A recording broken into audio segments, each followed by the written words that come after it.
Ethan Richardson says, "Hey Sam, when is World Peace 2 going to be uploaded to the Gumroad?" They won it already. Probably in 2 years. Could you take the page and stretch it vertically upward? Just to fill that little gap there. That gap is bothering you? Yeah. It's driving you nuts. Yeah. Can barely deal with it. Kim with the 250 SEK. Hello, big dog, Sam and Jet. What do you think about the Canon R5C? And say hello to the team in the studio for me. Hello, guys. And maybe give them a pizza party Friday for all the hard work. Lovely streams. Jet, you missed my 50 2 streams ago. Yeah, we've earned it. So many people are watching right now. I should do something epic, though. Do you want to do something epic? Do we? But I'm so out of energy. I'm coming down with COVID. Really? No, I don't know which one it is. I can't tell yet. It feels like COVID 21. That 19 is a bad one. 19 hits, but the one that I got coming down the pipe here is something else. Canon R5 is probably fine. It's listen, these DSLRs, none of these look good. They just look like junk. Like even the one that the Sony A7S, the FX3. So you should really just go with whatever is the most usable, whatever you have the controls, whatever camera with controls strikes you as being the most logical, whatever's the fastest to shoot with. We went with the FX3 because it's got good stabilization. It has the best autofocus. It's just the fastest thing to shoot with that someone who has a good eye but little training can pick up and shoot on. But if you know how to manually pull focus, if you have experience with cameras, these cameras they're all interchangeable and they all look like shit. Like there's no image that you produce with these cameras is going to be a breathtaking, amazing image. It's just not. You have to get that level, you have to go higher. Like none of the the images that we've shot so far for World Peace 2, they're good. Like they're acceptable. They don't bother me. But there's nothing that we've shot where I'm like, oh, that's a good image. And that's the way it's going to be. As long as it looks better than World Peace 1, then I'm fine with whatever. It's not, and it's comedy. It's not supposed to be beautiful. But if you're going for beauty, you're not going to get it from a DSLR or a DSLR-based cine camera. It's just not there. And it's more about the lenses anyway. And I know I've seen all the YouTube tutorials and the Kickstarter videos for like Atlas anamorphic lenses. I know how much you want to believe that you can get beautiful lenses for $5,000. Yeah. But it's not going to happen. The beautiful lenses, if you want to own beautiful lenses, it's fucking $20,000 for one lens minimum. And there's lenses that'll get you halfway there, like they'll be acceptable, but they're not. You're not actually making something beautiful. You're making something that looks like a cinematic YouTube tutorial. It doesn't look beautiful. Like a good set of lenses is like $150,000 for super Baltars or old super speeds or the PNS Technic rehoused, whatever they fucking rehouse, all those old lenses, they're mad money. So if your budget is like my budget, just get the cheap thing that you know how to use. You know what I mean? Unless you're rocking with big money, then you can go ahead and get some serious shit. You got Jacob with the 50. Sam, one time you said architecture was the highest form of art. Can you elaborate on that? Well, I don't know if I'm the guy to make a definitive statement like that, but that's the definitive statement I would make if I were to make one, which I did. I believe you. I'm not going to argue with you and say that I didn't say that, but that sounds crazy. But I think that, what the fuck is, one second, let me find out what these guys are called. The the art. What's the highest form of art? A lot of people are like, back when movies first came out, they were like, I think Kierkegaard made the argument that movies are the highest form of art because they contain all other forms of art.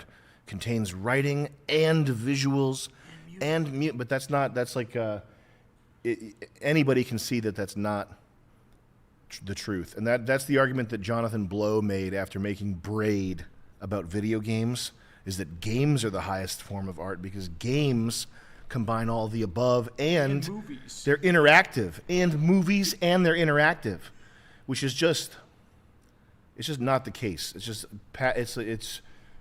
observably, viewably not the case.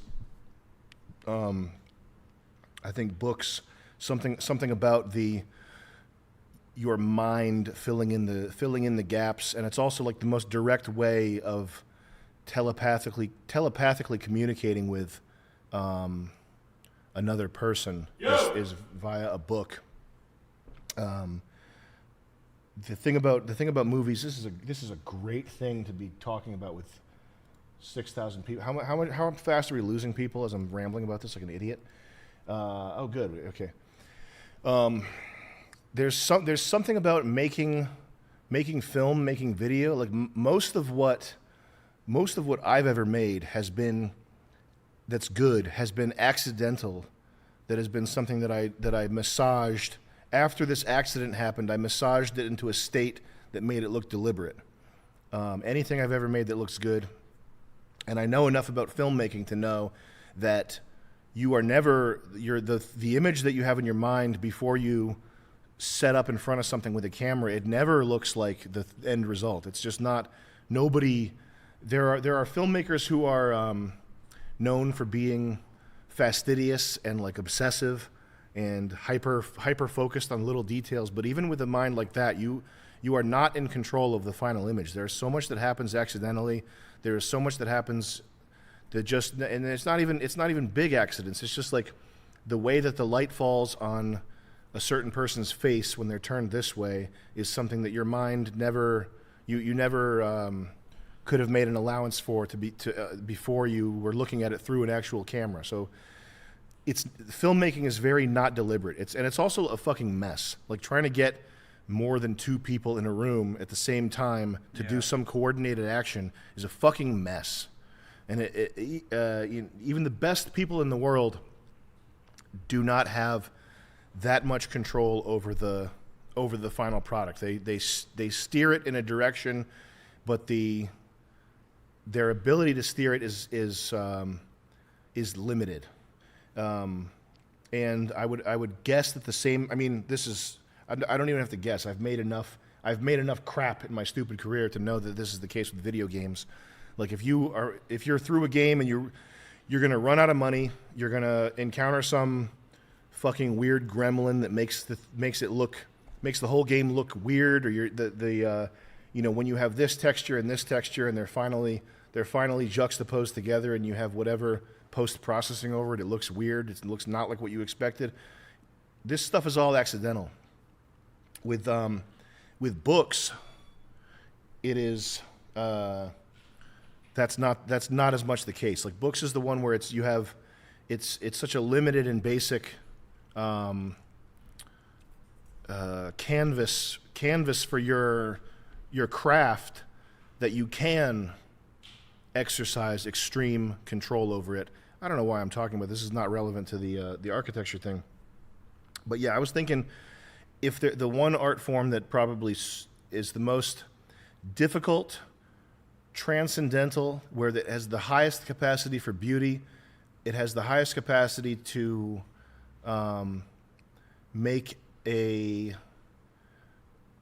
highest capacity to affect the psyches of like regular people, of everybody, and is also the one that's the most transcendent. And by transcendent I mean it's like reaching towards God is what architecture does. And with all this stuff is made by men. Women are basically never any good at this shit. Women architects, the stuff they make is like from the devil. There's this one Saudi or Indian architect that's famous for making a bunch of stuff in London. Her name's like Khalipa Noor or some shit. And the stuff she makes, it looks like a glass vibrator. It's fucking nuts. Women with their bodies create the ultimate. This is from Frank Yang. This is a Frank Yang thing. Women with their bodies, just via a biological act that they have naturally, produce the highest thing that can be produced, which is a human life, obviously. Okay, and men, all the activity that men do is an attempt to, I don't know, be as good as that. That's part of what the psychology that's going on there. Women can just, and this is not to denigrate childbirth, but it's built in with them that they can, by default, if there's a lot of nasty people out there being born. Okay, there's a lot of people on OnlyFans shaving their heads, making their husband take their last, these types of things. But we're talking about art forms. We're talking about books, movies. There's a lot of bad books. There's a lot of bad movies. There's a lot of bad music. Okay, there's a lot of bad people being born. But the act itself is like the highest act, and they have it by default. They don't even have to, it's very difficult. They have to work for it, but it's not something that like they have to spend their whole life striving for. Okay, yeah. So men have to do all this bullshit to come half as close. And I think that my hunch, not having thought about it a lot, is that architecture is the one where the medium or the act is the closest to giving life. It's creating shelter. It's reaching out to God. It's building it's a collective thing. It's a civilizational thing. So that's why I said architecture is the highest art form. But I'm not really, I'm not an art historian, so I don't know. Maybe maybe VR games is the highest art form. Because it has movies, interactive, and it's real. And a headset. And a headset.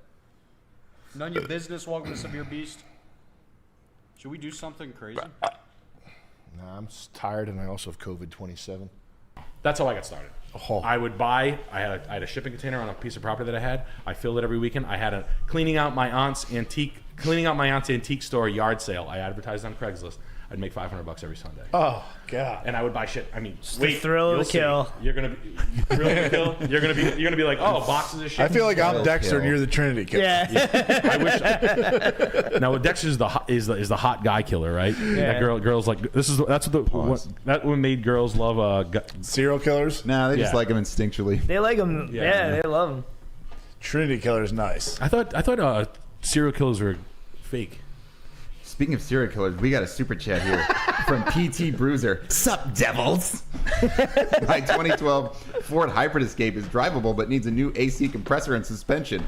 Got quoted $4K to fix both, and I'm still paying $2K off the car note. How screwed am I?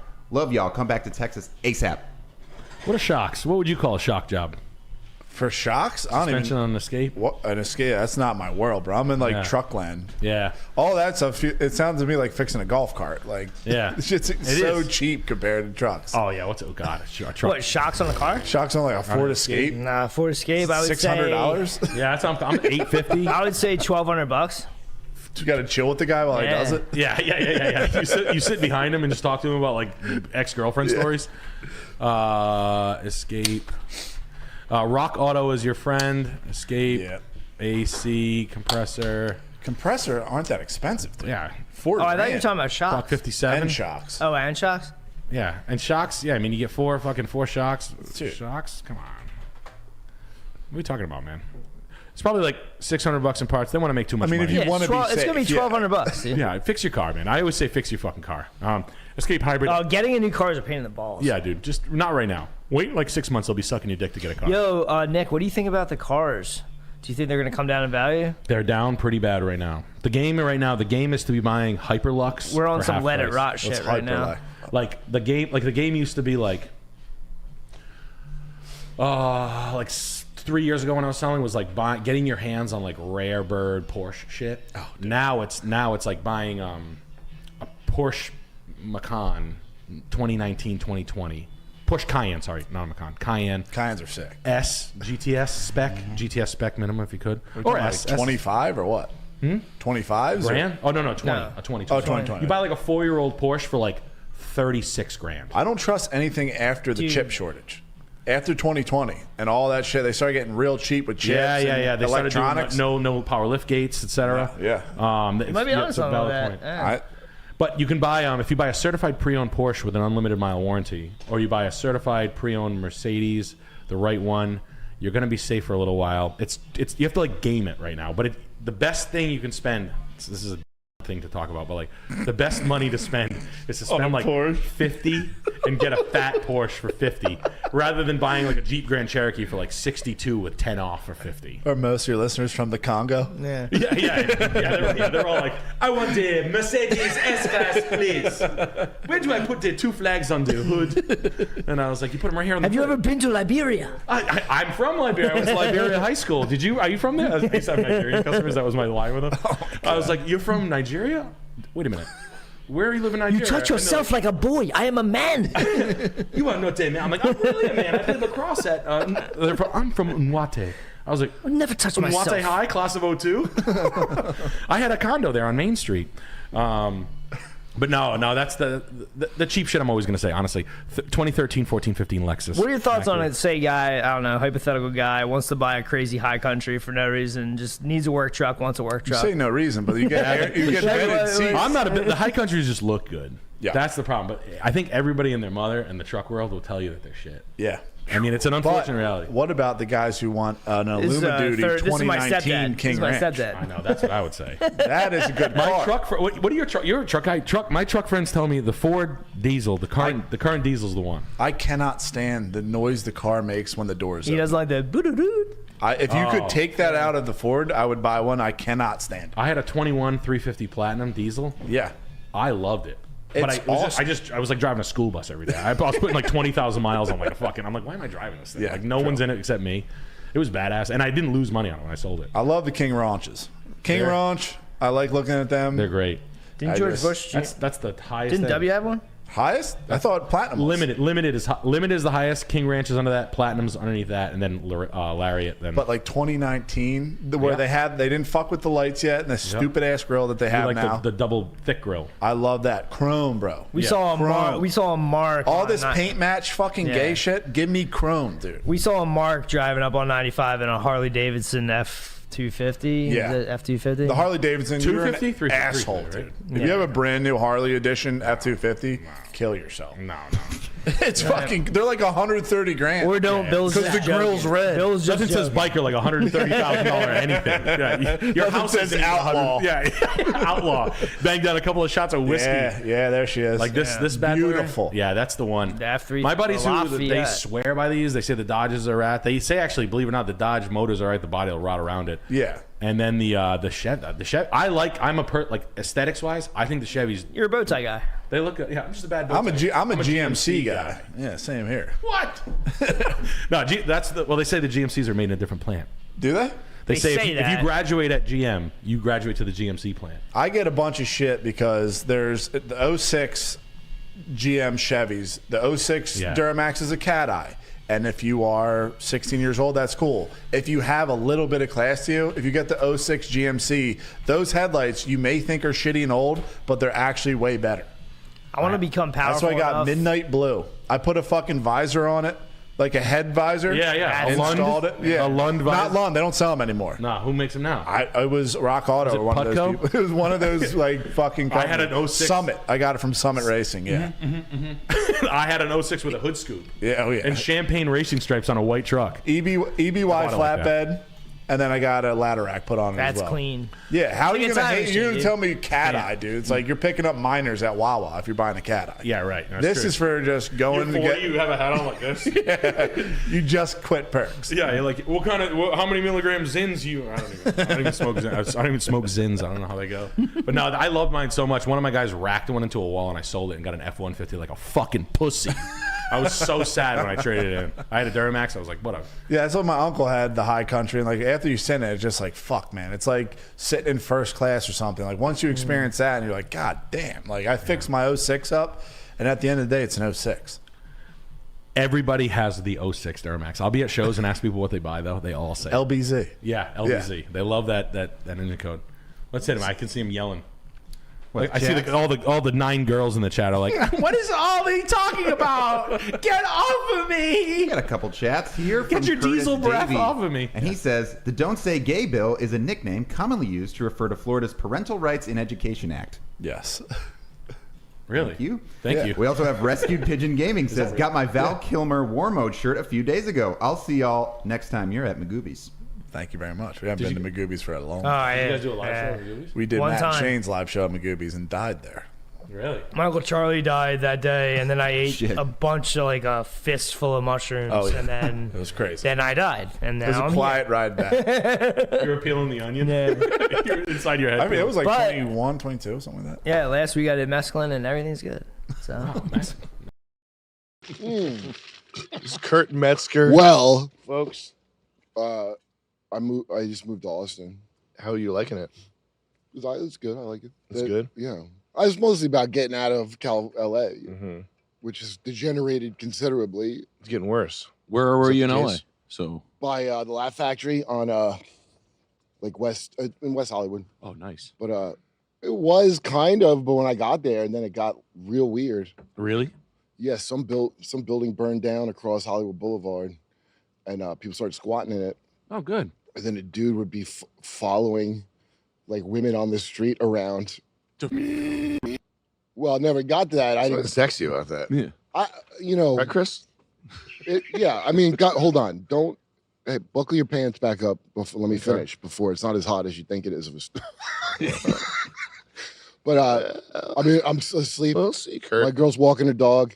She hasn't come back for a while. Oh. Okay. And I'm like, where the fuck is she? And then she'd forgotten her phone, and this dude was following her up and down the block from a distance. And he was, hey, do you know what time it is? Like shit like that. So she went this crazy way to get back. So I'm like, what the? So the next day, I'm like, please remember your phone. Yeah. Okay. So I'm asleep. I wake, I get it. My phone goes off. He's like, yeah, guy's here.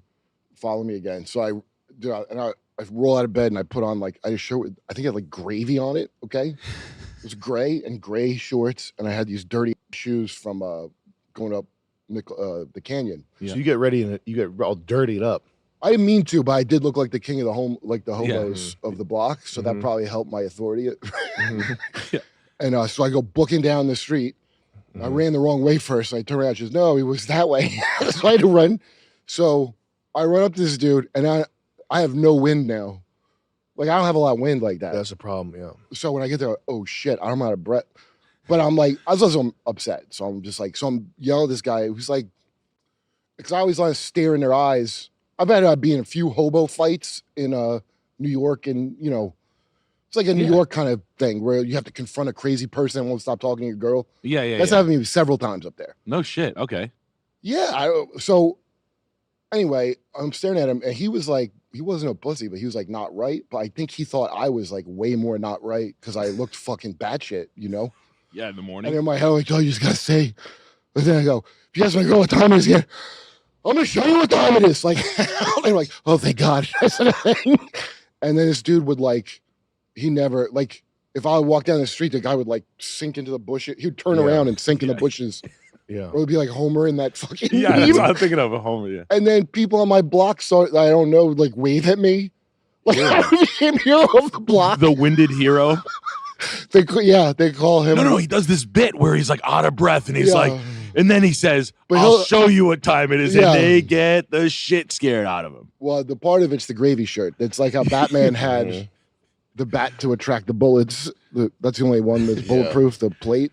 Anyway, That's awesome. like, you can't fight a hobo every fucking week. No, you get That's how cuts we on live. your hands. You'd get You might as well scabs be on your cutting chimp meat in the bush. Yeah, you're gonna get cuts all over your hands and shit. Have on you your ever elbow. seen first responders? Have you ever seen the soap that they put on their hands after they deal with homeless? that type of thing? No, what is it? If a first responder, if they go out and there's like a they're like getting into some homeless guy's guts to save him, Yeah, to save his him. life. They'll then run over and they'll spray this soap on it. It looks, you know how I get about soap? Yeah. It's like my nightmare. What do you mean? What's your nightmare of soap? I do not like manufactured fragrances and cleaners and stuff. Like, it's just That's that real chemical shit. For, grosses me out. But the stuff yeah. they use is like super. It looks like a fire extinguisher. Yes. Yeah, It right. comes out in like It should be though. like dude. housing installation type stuff. like Homeless gobs people's of it. skin is the worst thing you can put your hand on. Oh yeah. Like to touch a homeless person. I like how brazenly. I like how brazenly they'll shake your hand too.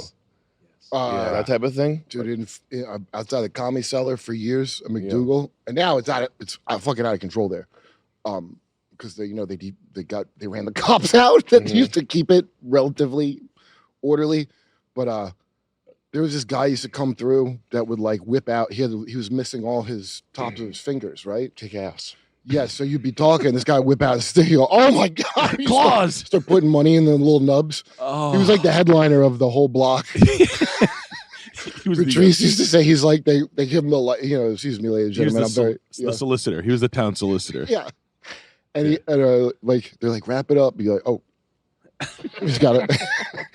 And that block, like, New York is where I would more expect that kind of confrontation. Yeah. And it looks Crazy like bums. you should have that there. It looks like shit, but LA look kind of suburban, so it's like eerie to have that. Yeah, but it's weird to see a guy who have out drinking his own piss with a palm tree in the background and like a lotus nearby. Well, it used to be weird. Normal now. Chris, can you look up EMT soap? I want to see what it actually is. So you're talking about like up in like the now it's that bad up in like West Hollywood, Beverly Hills Images. line. It just looks like shit, dude. Every Yeah. place is like degenerated. Never mind. Well, first of all, like the beach, I'm blanking out, but Venice Yeah, Beach. I used to live in Venice. That's why. So that always had a homeless problem. Always. It didn't go all the way up the boardwalk, like But- after pandemic and they closed shit down. It got. I don't know if it's like a real estate scam to make the real estate cheap or something, Yeah. but it's almost on purpose to fuck up this bad. They shoveled them into the mainland. It's a beautiful couple. Mm-hmm. I don't know where we'll go. The thing that's fucked up is if you go to like downtown. Do you ever see that downtown LA? It's like Calcutta.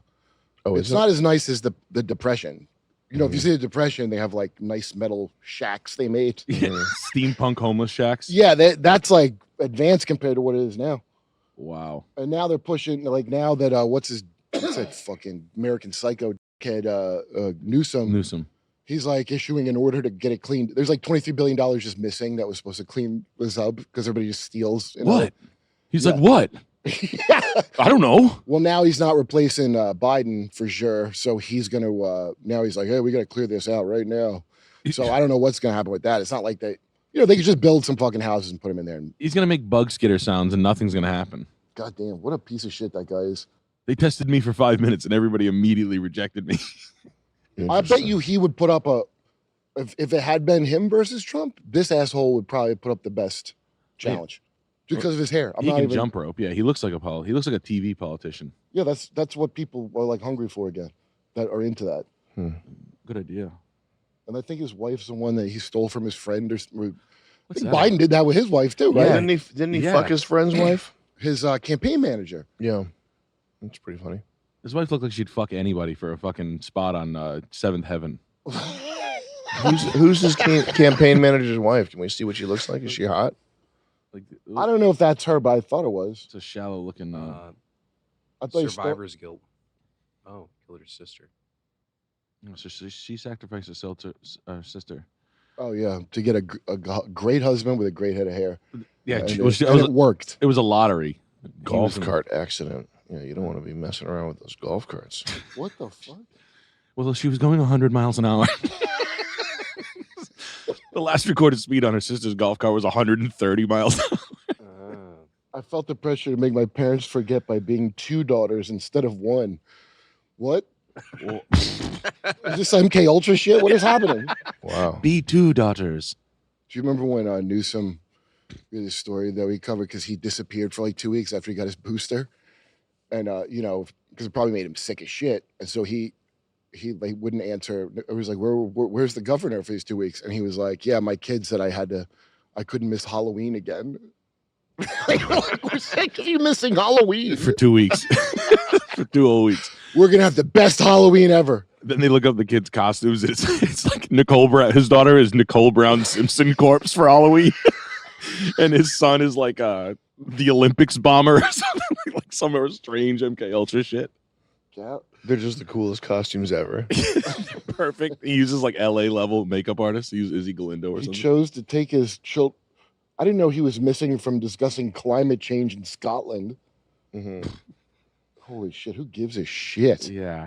He's like, do you know how long it takes to count $23 billion? I mean, what? Oh, shit. I keep fucking these things up. Yeah, they're pirates. Yeah. They're pirates. That's low effort. Yeah. Oh, fucking He's got a lot of kids. Goddamn. just Spooky World costumes out of here. He's not. He's not one of these MGTOWs. You can see that. Brazilian. Newsom? No, that's like California original white guy face of California. Yeah. He's like, he should have a Hurley hat on and a soul patch. Proclaims. Oh no. Yeah, that's exactly. It's like a thin. Yeah. It said he proclaims Jewish American Heritage Month. I thought it was his Jewish American Heritage Month. My. I'm proclaiming my Jewish American Heritage Month. There's the proclamation. We never read this in full. I feel bad about that. Well, there's no time like the present. I only skimmed it. Well, my eyes went immediately to the word Holocaust. Right here. No, the one that's 2 paragraphs down. So I guess they use it again. Brazilian. During the Holocaust. You know, Jehovah's Witnesses were in the Holocaust. Were they? Yeah, How'd they get them over there? they're in Germany. That's I mean, when I was a kid, we went to the Holocaust Museum to look at the Jehovah's Witness. Yeah. You know, so there's like you go through and there's a little part, this is like a plaque. It says gypsies, Jehovah's Witnesses, and gays. And one little fucking. They were not the Beyonce of the Holocaust. They put it that way. They lumped them in with the gays. Yeah, Yeah. And it was like a purple triangle instead of a pink one. I Damn. think. Yeah. But anyway, that's how you know the Holocaust happened. There were other people there that saw the whole thing. Purple triangles, red stars, and blue balloons. See, it was 100% real. Yellow clovers. I'm going to make this into a cereal one day with sugar and give the fat ones diabetes. I didn't know. Oh. Oh, that's interesting. So look at this. The symbology here, it's everyone who died in the Holocaust that wasn't Jewish, they get a triangle that's part of the Jewish star, But not the whole star. but not the whole star. So what am I, Palestine? you're part of the that's so funny. Isn't that interesting? I like this like cut sheet from fucking Don't Tell Mom the Babysitter's Dad on the design. Yeah. Well, you know, when they put, I can't remember which people got acquitted at Nuremberg, a couple of Nazis, and the reason they got acquitted, their defense was like, well, we were just copying your eugenics program in America, which was the state of the art. America's much worse about eugenics. They got that from us. Yeah. So they had to acquit them because the Pledge of Allegiance. Did you know this Pledge of Allegiance? Like a socialist invented it, Really? and it used to be a Sig Heil, No way. except you make your hand more up a little bit. You can see it on Wikipedia. Let's look up who invented Pledge of Allegiance. Let's check. Let's Yeah, dig and into then that. they changed. I never felt good reading the Pledge of Allegiance. I've never done it once. It always felt weird to me. There's a picture. Yeah, Francis Bellamy, and then Bill Bellamy's not that grandfather. one. That's after. That's after they had to change it. There might be a picture of it. Pledge of Allegiance. Why the fuck are we reading a Pledge of Allegiance written by a French? Socialist? That's a great question. Oh, there. It just showed it. You could. Yeah, there we go. What the fuck? There's the original Pledge of Allegiance. The Bill Bellamy Bellamy. salute. The old Bellamy salute. Wow, look at that. How interesting is that? Man. Yeah. So it was bad optics later in the war. Yeah. Interesting. I wonder this if the Bill guy? Bellamy said, man, my grandfather was lethal. It was. It was the Bill Bellamy salute. They called it. Ooh, that hurts the family lineage. Did I tell you I was watching Bill Bellamy's stand-up his new stuff? Yeah. No. It's What? awesome. Bill Bellamy has new recent stand-up. You know what I'm curious about? It is awesome. How much has one earpiece microphone technology advanced since his last special? Really? Oh, He probably doesn't even need this. He probably, like the Janet Jackson mic, he probably could just have a. oh, that's right. He does do Janet Jackson, Mike.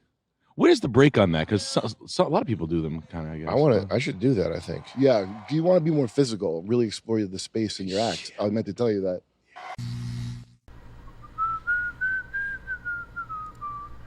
I know this ain't 25, but I'm gonna read it because this is crazy. My girlfriend of 3 years left me for someone else for an IRL. She keeps messaging me every day and begs me not to block her. I'm an autistic college student with 5 exes. Should I give up on dating?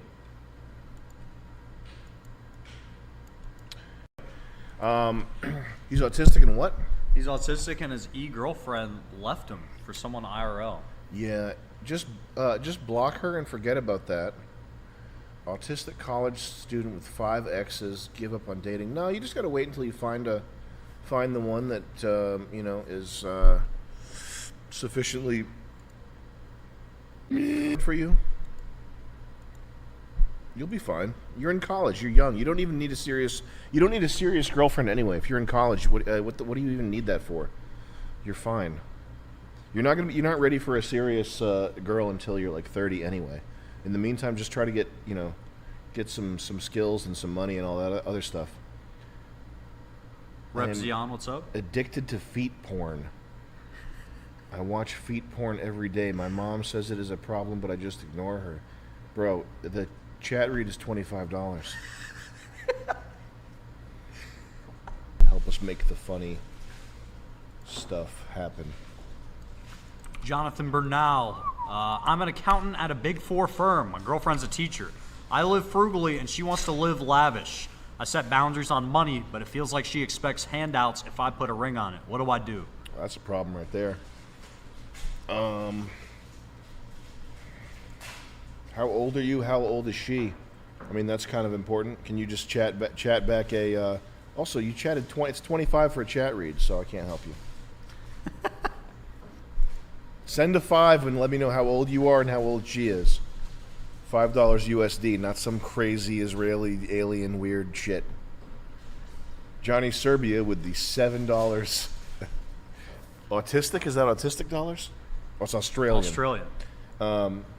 Thanks for the ETH hint. Bought an apartment and a 2016 Mustang. Here's a tip, Johnny Serbia. Send the rest of the money. Yeah. I don't take autistic dollars. No, I'm just kidding. I do take autistic dollars. We do take that. What's this? What's the hamburger toy up to now? 100,000.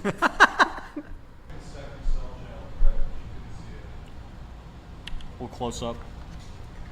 So this used to be intact, but Ben vandalized it in bedroom 1, while Josie couldn't leave bedroom 2, and we gave Josie the option to take all the plushies back home with her that she wanted. Yeah. She left this one. She did not want that one. She did not want this. With the weird sort of insignia on the forehead for some reason. She didn't want it. Okay, so Jonathan Bernal says, I'm 25 and she's 23, working hard to stack up my money and save to buy a house soon. Well, I would say this: if you're 25,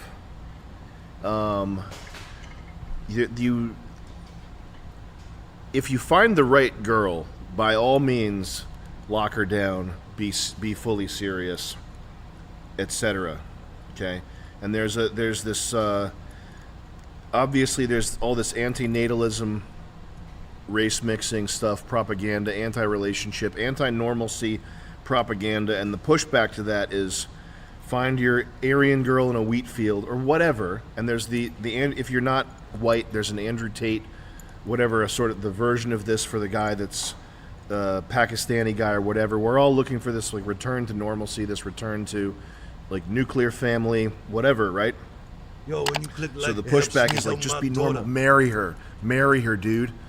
If you're 25 and you don't have the one, you should not be thinking about locking it down, all that shit. Just do not. You don't need to be thinking about that pressure. Okay, if you're 25, if you're in high school and you find the perfect girl, if you're your high school sweetheart, if you're soulmates, go for it by all means. But if you're 25, she's 23 and she's a teacher, and she's nagging you about money, I don't know if you're going to be returning to Evropa with her. You know what I mean? Yes. Like get this fictional shit, whether it's Netflix Black Mirror fiction or whether it's some right-wing guy on Twitter fiction. If you think she's gonna this probably isn't you. You're probably just a normal guy. She's a normal girl. But if she's not a perfect blonde virgin in a sundress, if she's in fact a sort of semi-nagging, chubby teacher who doesn't understand money and yet pushes back on whatever your money moves and decisions are, then just treat it like that, you know. And you're 25, so you're not a fully formed man yet. You won't be until you're 30.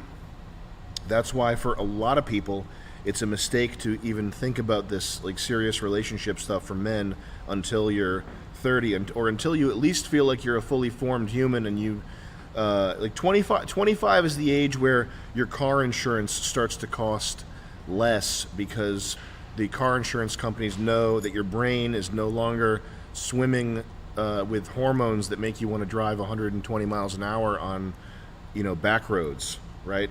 Like just chemically, you're at that point now where you're going from boyhood to manhood. That point, which is, you know, it should be earlier, but it's delayed because society is super gay and there's atrazine in the water and all this other stuff. But yeah, you're at the cusp of manhood. You're not a fully formed person in all likelihood. And what else? If you're questioning, listen, if you were in love with her, you wouldn't be sending $40 to ask me what to do about it. Yeah. So goodbye, do it. bye. That's all, honestly. And that's not a knock. That's not a knock at you for asking for advice. It's just that's a factual piece of information. If I was in love with someone, I wouldn't be asking Tim Heidecker or Eric Wareheim, what should I do about that? So there's that's not to knock you for asking. It's just that the answer is in your question. The answer is in the question, which is the case. So that's the case some of the time. That's totally valid. It's just something that's overlooked. So when that happens, just know that happened. Like the answer is in the question. Some chats here. Weed Pipe, thank you for joining, man. Eric Andre, should I wife her up? No. You asked the question. The answer's no. K Steezy says, "Can you guys not bid on Josie's cheetah plushie? I really want it." We're taking not bidding requests. Yeah, guys, leave the cheetah plushie be. We need that for Weed Pipe or whoever.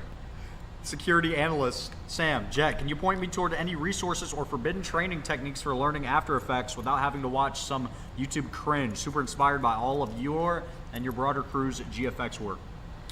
You should just go through the program and apply like every effect and figure out what they do, and you can write down what they do.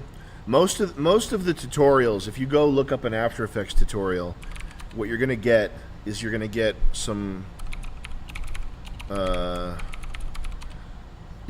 this fucking crap. This is how I remade John Wick effects in After Effects.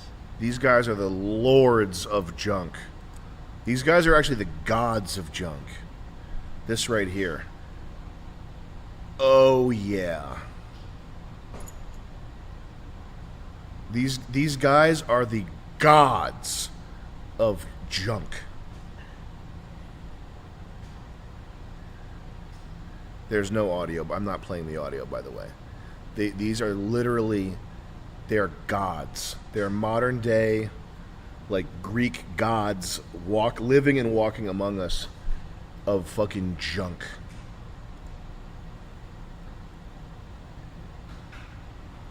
Oh my god. It is. You ever think it's hard? It's hard to do fight choreography. Yeah. It's got to be one of the hardest things to do because there's so little of it that's any good. It's This. it's all pretty bad. You know what was good was the Christian Bale's fighting in Batman Forever. In the Batman movies, the Christopher Nolan Batman movies, which is man, this stuff is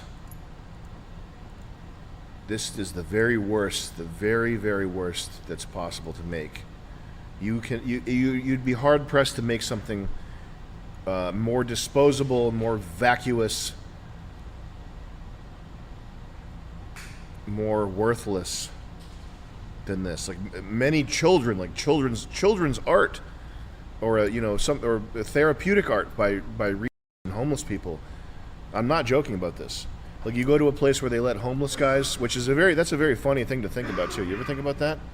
I had Homeless people art. I dated a girl who worked in a homeless, like a place where they let homeless people just get off the street and go do art and whatever. Yeah. And it was just mayhem, like constant jacking off, and like Miss Tammy, my penis hurt, I have to go boom boom.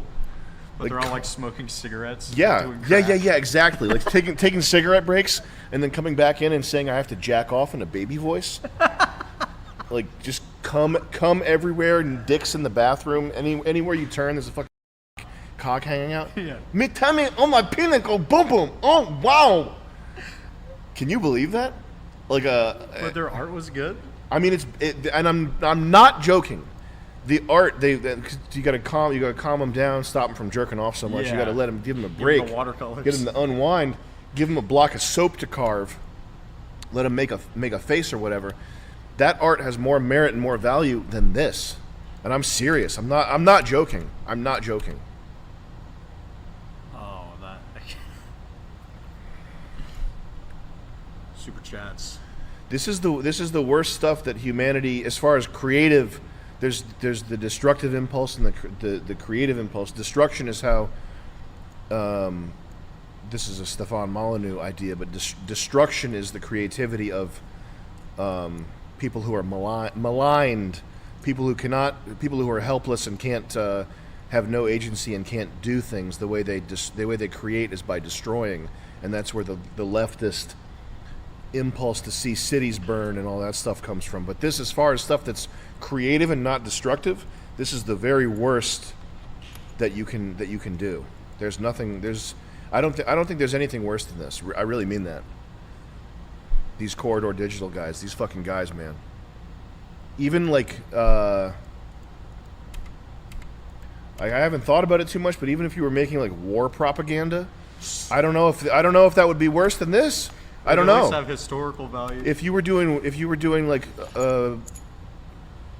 logo design for the Biden campaign or whatever, like Shepherd Ferry stuff, that stuff makes me mad. I don't think that's worse than this. Yeah. Matthew Steer, thank you for joining. Repzion, if I ever do a boxing event, can you please train me? Is that the actual Repzion? Yeah. Yes, but you'd have to do it. Is there a it helps me help what's my happened daughter. to this guy? That's his channel right there. He didn't get busted for raping anybody or anything like that? It's hard to keep up with, but I'm pretty sure he's If good. you didn't get busted for raping anybody or anything like that, yeah, I would. If you did it seriously, that's the other thing is people don't want to. If you train for a boxing match, you got to do it like twice a day. If you Yeah. were down to do that, I would do it. Yeah, but the influence you can't really get good at it doing it 3 times a week or even once a day. You have to do it twice a day. Like if you're actually gonna do that and your career is on the line, like you don't want. Yeah. If you're Repzion or anybody else, you don't want a video of yourself getting your ass beat. You don't want that. You don't. That would ruin your life if you have a loss. You can't lose. So if you have that mindset, serious, you're down? if you have that mindset and you take it seriously, yeah, you don't have to. It's not like being a serial killer. It's not like I'm gonna kill the guy. It's just you got to take it super duper seriously. But yeah, I'd be down for that. Get in touch. Running Penguin Films with the 25. Hi, fellas. I'm at a crossroads. Opportunity to work in Baltimore, West Virginia, or Hawaii. Thoughts? Only incentive is Baltimore is more. There's more family nearby. Pay and job is the same at all 3. Get the fuck out of Baltimore. Baltimore might be the best between West Virginia and Hawaii, though.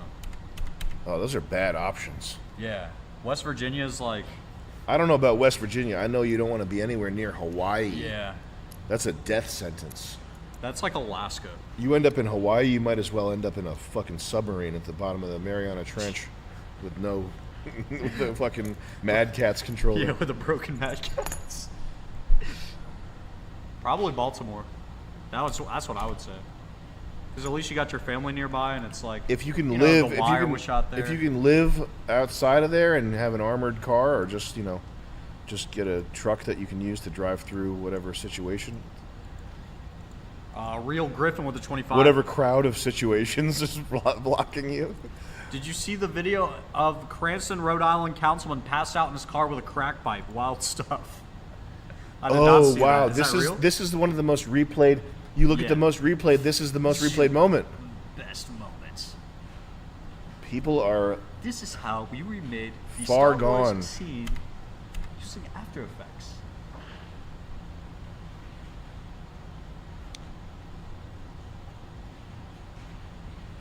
and bow. I knew I was going to have a hard path through life. RISD job fair Yeah. for animation, Yo, when you film click like animation, to help video, sneak and they had up my all daughter. these guys come from like AAA game studios and toy companies and stuff, like recruiters basically, to Yeah. look at portfolios. And there was this one girl who did and they didn't like my stuff at all, and my stuff was good. And there was one girl who did like a martial arts karate demonstration type thing as her animation, and a guy from some company that had no business being like a big company, he was like, I like it, but I'm thinking, what if he comes out and just has this like Zen moment and bows before doing his demonstration, just to show his centeredness. Wait, he said that? Yeah. Like he was trying to figure out how to make this martial arts demonstration better. Which, I mean, fighting is one of the coolest things that there is. It's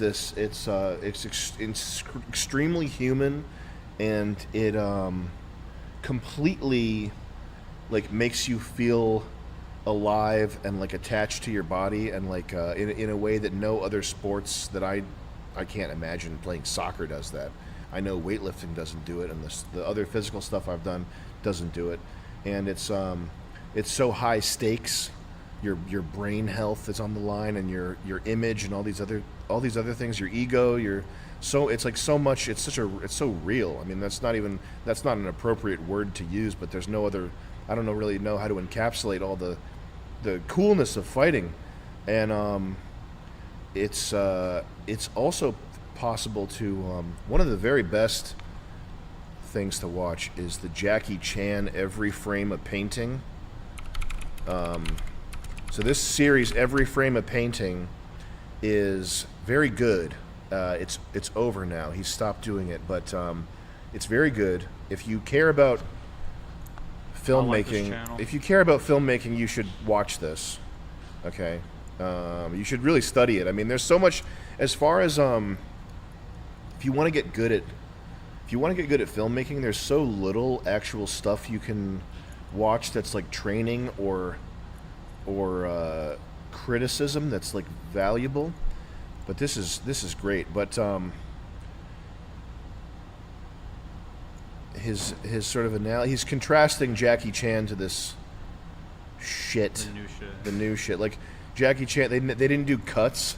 Like in Marvel movies, they'll cut on the impact because the actor doesn't want to get accidentally hit in the face. So you have this cut right here that's a split-second cut on the foot going to the face here, which is just, it's like it's schizophrenic, this type of action, right? Like the scorpion, what the fuck even happened? And then you contrast that with this kind of stuff.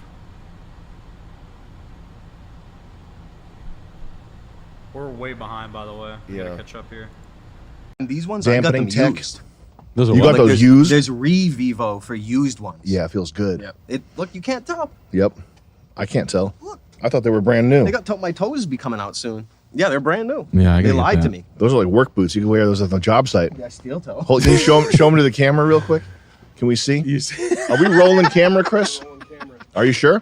Did you double check? Jesus You Christ. triple check? Chuck, are you working on that? Yes. Oh Holy my shit. God, dude. That is so funny, dude. Oh, I wish I could do more. I thought that was a joke when you were doing that. I realized quickly that has been rehearsed. Yeah, I've been stretching myself out. I've been stretching my muscles all over the place. Did you see that? I did. That was fast. That's the Crazy. only thing I can do physically. That's it. Nah, that's pretty. That's your workout for the day. That's it. I'm not good at anything else physically. I like this guy John Feder. He was in Rhode Island a couple weeks ago. Is he the Frankenstein guy? Yeah, Oh yes! What a king he is. Golems. To be here. Yeah. To introduce my friend. I've never heard his Congressman voice. Boyle Bile. Boyle Peter Bile. Boyle. Boyle Bile. Well, thank you. I'm Congressman Brendan Boyle. He looks like a character actor, the guy that came in after, Did Boyle you s- Bile. He Yeah. looked like he was like Look at Bester from... yeah, he looked like Bester. Exactly. That was Bester walking up. Boyle Bile. He's wearing a Psychor. He's wearing a Carhartt Thank you. sweatshirt. I'm basketball Congressman shorts. Brendan Boyle. He corrects his name when he gets up there. Damn. It's awesome. That guy's a legend. Yeah. I'd never heard his voice. I was trying to go my whole life without hearing his voice. Oh, Today fuck, was my the bad. day. No, it's I gotta hear it. It's just when fault. you see a golem. It's amazing to see these things out in display. It's like Yeah, it's like it a is. sideshow. It's like we're living in a full carnival. It's beyond clown. It's like I don't know, like a grotesque. I don't know the word for it. There's a word for it. You guys probably know. But it's when you see people like this getting voted into office, it's just that you better just get some popcorn. For the layperson over here, like your gas station Neapolitan ice cream brain over here. I think it started. I would say it started for the first preparation for the public to be able to just digest the shit. Like this is a world leader now. Yeah. Caitlyn Jenner was the first A one. legend. Like that. Like when they started with the Caitlyn Jenner shit, I feel like the world just Yeah. went like a toilet. Like it was Caitlyn Jenner set this era off. Yeah. Yeah. Like Like Queen Latifah. Kardashian on TV? Nah, he's a lady now. Yeah, yeah. And he's gonna run a lady. He's gonna kill a lady right on a fucking road, and we're gonna let him go. Yeah. And then after that, everything was off. That really was like the moment. Like that was the start of this whole like fire of shit. It was. Just in terms of the output and the intensity of all the things you're expected to pay attention to or keep in your head. That was like the start. like chaos digestion. Yeah. Like the enzyme, Chaos digestion. like enzymes available to break down chaos. Like that was the sorbet that got you ready. yeah. Yeah. They were like, "You ready for this?" And they're like, Yeah. "Ready for what?" They're like, "Watch this." Like whoever the gods were, like the Jews in the center of the earth were like, "Get ready, motherfucker! You're about to see some shit." Cut to right now. Yeah. Elon Musk and Zuckerberg are legitimately training to fight in the Roman Colosseum. It's a joke. It's a joke, It's but a like joke. still, or you know what I mean? Like that's like a talk. That's fucking insane. Like, So I assume everything's fake. I would. When I saw that, like every single thing, I'm like, oh, really? I was like, you know what? I deny history. Now what? Now I just got to wait for the law that's passed that get executed for saying that. That's all. yeah. I'm like this guy. I deny all history. And what you can make up is closer to the truth. What you can read in fiction is closer to what really happened. Anyway, who cares? That's fucking. What's this one? This is just Why is this guy still? Larry Fink? Oh, Larry Larry Fink. He Fink. sounds familiar. Larry Fink. change, and this Is he BlackRock? Why hasn't somebody? Yeah. You have to force. You can't what is not alive. We are forcing behaviors. It's probably what a we're doing green internally screen. is if you CGI. don't This guy achieve walks these around New York levels City. of Yeah, you impact, can find him. Your compensation. I mean, will I be don't doubt it, impacted, but okay? at the same You have time, to I do. Force behaviors, and if you don't force behaviors, whether it's gender or race, or just any way you want to say the composition of your team. I like force. He's gonna force behaviors. I like force. What is it? GMT score? No, what are they You called? should force it into that guy's ESG. ESG scores. Yeah. ESG scores. Yeah. We were talking about that, like the difference in pricing, Yeah. like how much of a percentage off you get. Like I really wanted like ESG scores, right? Let's say you have a high score, say you have a low score, right? So What's just say for ESG? ESG is like how many you have working for you. Economic social governance. Oh, okay. Yeah. Is the camera still rolling, Chris? Yes. You know how many teams are working, how many Oh, okay. dots, how many dots are milling. How many things? Yeah. So like what's the percentage off for like, so this, let's just say Fortune 100 companies, top of the score is, let's just say Facebook, right? Or Twitter, or not Twitter, Facebook. Let's say Facebook's top of the mark. They have the best ESG score. They're the highest social credit, which they probably had. They're like, let's create a credit system where I'm winning. Yeah. Which is really funny. Yeah. To be like, yeah, let's create like special scores where I'm the best at it. It'd be like, yeah, you know, the new credit system, how good you are at boxing, how decent you are at computation and understanding computers, and drumming, Japanese sports cars from the mid 90s. That's the new hierarchy of like, it's not your health or blood work or your labs. It's not your 40 times, nothing. It's this stuff. Yeah. No, this stuff. So anyway, ESG. And they're like, all right, Facebook creates them. Like, let's say the bottom of the tier, like another Fortune 100 company, like let's say, just say like Saudi Aramco or John Deere. Let's just take John Deere. And John Deere has like no gays or no blacks, and there's no Indian people working there, and they're just like a horrible ESG score. What is the special, other than like, I mean, the real, like the monetary from BlackRock, what is the percentage break on money they're getting lent to, and pools of money they're getting lent to, and then pools of money they're getting lent to? That's because that's where I think they're really starting to get to divide the, like, that's where you really get the, now company owners are like, wow, it's really costing me a lot of money to like not play this game. Well, it's done by force either way. Either you go, it's people think you can do a boycott, do this and that. 3%? It doesn't matter. Like a boycotted company that has that high score will still make more money than a company that has no boycott with a lower score. Yeah. Like it doesn't, it's absolutely mean, oh, it's about greed. Oh, really? What about the score? So it's, I mean, we knew these days would come and they would be doing things by force. But I mean, yeah. No, that's just, I want to, like, I want to hear that meeting. What the difference is in like the loan you get? Yeah. Like the first time they got checked for it, they're like, what? And they were like, yeah, fucking JP Morgan pulled out of the fucking financing for fucking Q4. Right. Like at like John Deere, they're like, well, we got to fucking pay Lehigh Steel for the steel that we bought. I mean, it's $400 billion worth of a thing. What do you mean I'm not going to be able to pay him on time? It's like, well, profits were reinvested into R&D. That money was put aside for this. Well, how much is the debt service going to cost us? They're like 4%. Like 4%, they were at 2.5%. It's like this. Well, we don't have 90 gays. And they're like, fuck it. And they just bust in. They have like RuPaul leading a parade. Right? That's, but now you see how to do it. Now you see how it's done. Yeah, it gets done no matter what, and you try to stop it and see what happens to you. But it's interesting. It's interesting when you see how these things are carried out. It's just cool. You see how good everything is. But it's the same thing with incompetence versus planned incompetence, or things that are intentionally sabotaged.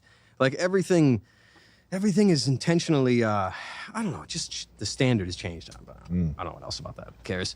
Benny's. He's eating maggots in a dumpster right now. Looking at pictures of J.C. Penney models or something like that. I'd be surprised if they didn't keep him in a meat cooler. This is a clip that I put. Chuck, you were a big early, like, I mean, Gary the Numbers guy. He's from like popular 2011. now. Yeah. Way back in the day. Yeah, but not in the way that the movie happened. Yeah, he's really classy. Tell us, are there going to be advanced machines hunting us down at some point? You know better than most. Look, they're going to give us personal assistance, and they're going to be our friend, but... What, is this supposed to be a secret? Yes, it's a secret. This is supposed to be a secret? Yeah. So what we're going to be told is the beta males are going to get a nice-looking woman robot who they can have sex with sometimes. The women are going to get some bodyguard who's going to be their maid and all this, clean their room. You see, the problem with this stuff is, and the problem with conspiracies is that everything's out of the bag, so you try pulling this, it's meaningless. Yeah. Like you do this like old Max did 5, 6, 7 years ago, you end up dead. You do it then it's different. But all this stuff coming out now is completely meaningless. Everything's out of the closet, it's meaningless, in my opinion. This is also totally fake. It's old news. This is just a guy that's trying to drum up views for himself by spewing doom and gloom. But the robots thing is not going to happen. No. I haven't. I'm trying not to think about it. Imagine me. It's not possible. It's not possible. No. The Boston you've seen the Boston Dynamics videos, the choreographed the robots dancing. Like this. CGI. That company is like companies buy that company to have a crown jewel in their, like, we want to own Boston Dynamics. We were talking to our guy about this. They were bought by SoftBank in Japan, and then SoftBank in Japan realized that it's a fake. They don't bought by SoftBank. This is their product. Their product is the demo video. like these are the use cases. So if you're Sam Altman, look up Sam Altman. You got to see this guy's face. Oh, I can't. No. You got to see this guy's face. Look at this, Charles. Oh. Click images, and you know this guy's a faker because his last project was WorldCoin. Right. His last project was a fucking cryptocurrency with a retina scanner. Got you. And people say, "Oh, this is OpenAI." Oh, okay. And people look. First of all, look at his fucking face. He's a scammer. He's a super sophisticated, intelligent scammer. He's really good at it. Great for him. If I were him, I'd be looking for an exit plan or the next AI use case. Korean money. Because it's down. Yeah, he's got to get some Korean money somehow. But his last project, which was not even 10 years ago, it was like 4 or 5 years ago, was a cryptocurrency with a retina scanner. And when you go to get your retina scanned right here, you would go get your retina scanned, and it would make because of your retina being unique, you'd get a certain amount of this cryptocurrency. And the idea was that this was a way to fairly airdrop the cryptocurrency to the whole world. And if you've been in the crypto space, you've been following projects like this, you get the immediate vibe for like the clever gimmick. It's a wrestling gimmick. That's what it is. The clever gimmick that brings in that fast flood of Brazilian money. That flood of fast money, and then you've got about 2 weeks to 6 months to get your money, and then it's over because that's what it is. It's a wrestling gimmick. Make it colder. Keep the door open then. Yeah. You I'm always like, sit next to the door. I got that in prison. The dude in prison. That's incredibly good. Is that Ninja Mask guy gambling? No, I wish he was. But you know what though? Who's Before we this guy? start, Yo, go ahead. Did you have one in your high school? Weird, jacked Italian kid that no one could put their thumb on, and he did the weirdest jokes. We didn't have enough Italians. No. Did you have one?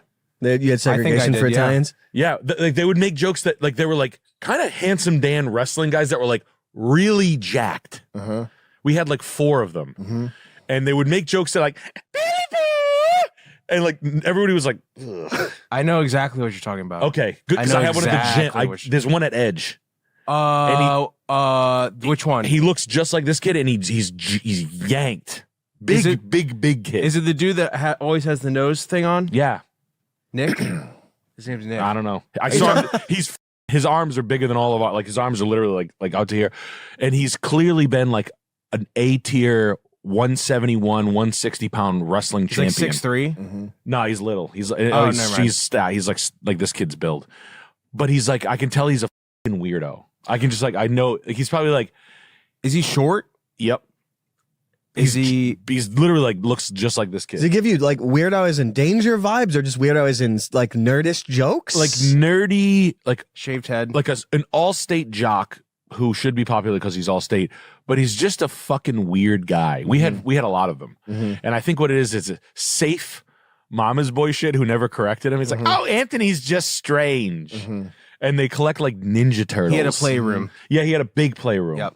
Big carpeted playroom. And he says things like "Scallyhoo" and like jokes that they're non sequitur to nobody. And we had like a bunch of them. Yes. Okay, good. Because it's like the weird autistic kid that happened to be in a jock's body. Yes. Oh, that must be what it is. And this kid, and I was like Matt Rudderello. You know what I mean? Like, I want to know if people out there know that. I don't think I'm alone on this. I think it's a Southern New England thing. I think it might be like from here to Buffalo and back. Yeah. Yeah. What?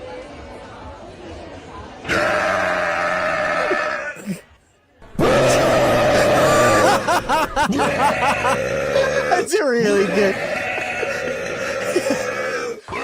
Yeah, I mean that's good as hell. I like how he processed the sound.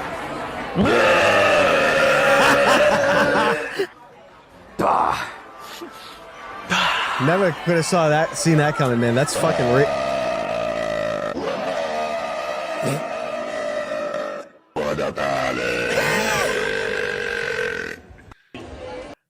Yeah, they had like some sort of like bodily like trick they could do, like armpit farting. Yep. Yep. When Farting on command. When we were starting out, don't say their names, but do you remember there were like local Rhode Island comedy guys who had been at it for a decade? Yes. And they were like, we should link up and do blah, blah, blah. Yeah, that. Yeah. Like that. Yeah. Same kid. Yeah. Okay, I know what you're talking about now. Like and these kids were like wrestling champions. Like you wouldn't want to fuck with them. And they were also like big ECW backyard wrestling guys. But they were like popular and good looking enough to get like a hot girl in school, but they would date them and they'd be like, he was just weird with me. Yeah. And I'd be like, yeah, I play football with him. He's a fucking weird guy. Like he screams when he shits. Yeah. There was one video, I don't know if you remember it, but when we were first starting, this guy sent us a video and it was like he was like a muscly army guy, and he was like, now I'm going to show you how they make you take a shower in the grunts. And it was one of those things where they to get the joke you had to like be in the army. And then he goes, all right, 5-second shower, and then he gets in a handstand and like puts his asshole right in front of the shower head. And this was like his comedy sketch. It was on Vimeo or something. Yeah. And I was like, this is fucking the worst thing I've ever seen. Yeah. Like turn it off. Yeah. Like stop. This kid's around us. Yeah. Like this kid's here. Yeah. It brought me back. And then I saw this, and then I saw the kid today. And I'm like, man, this brings me back. Would this be a person that was like blown away by American Pie?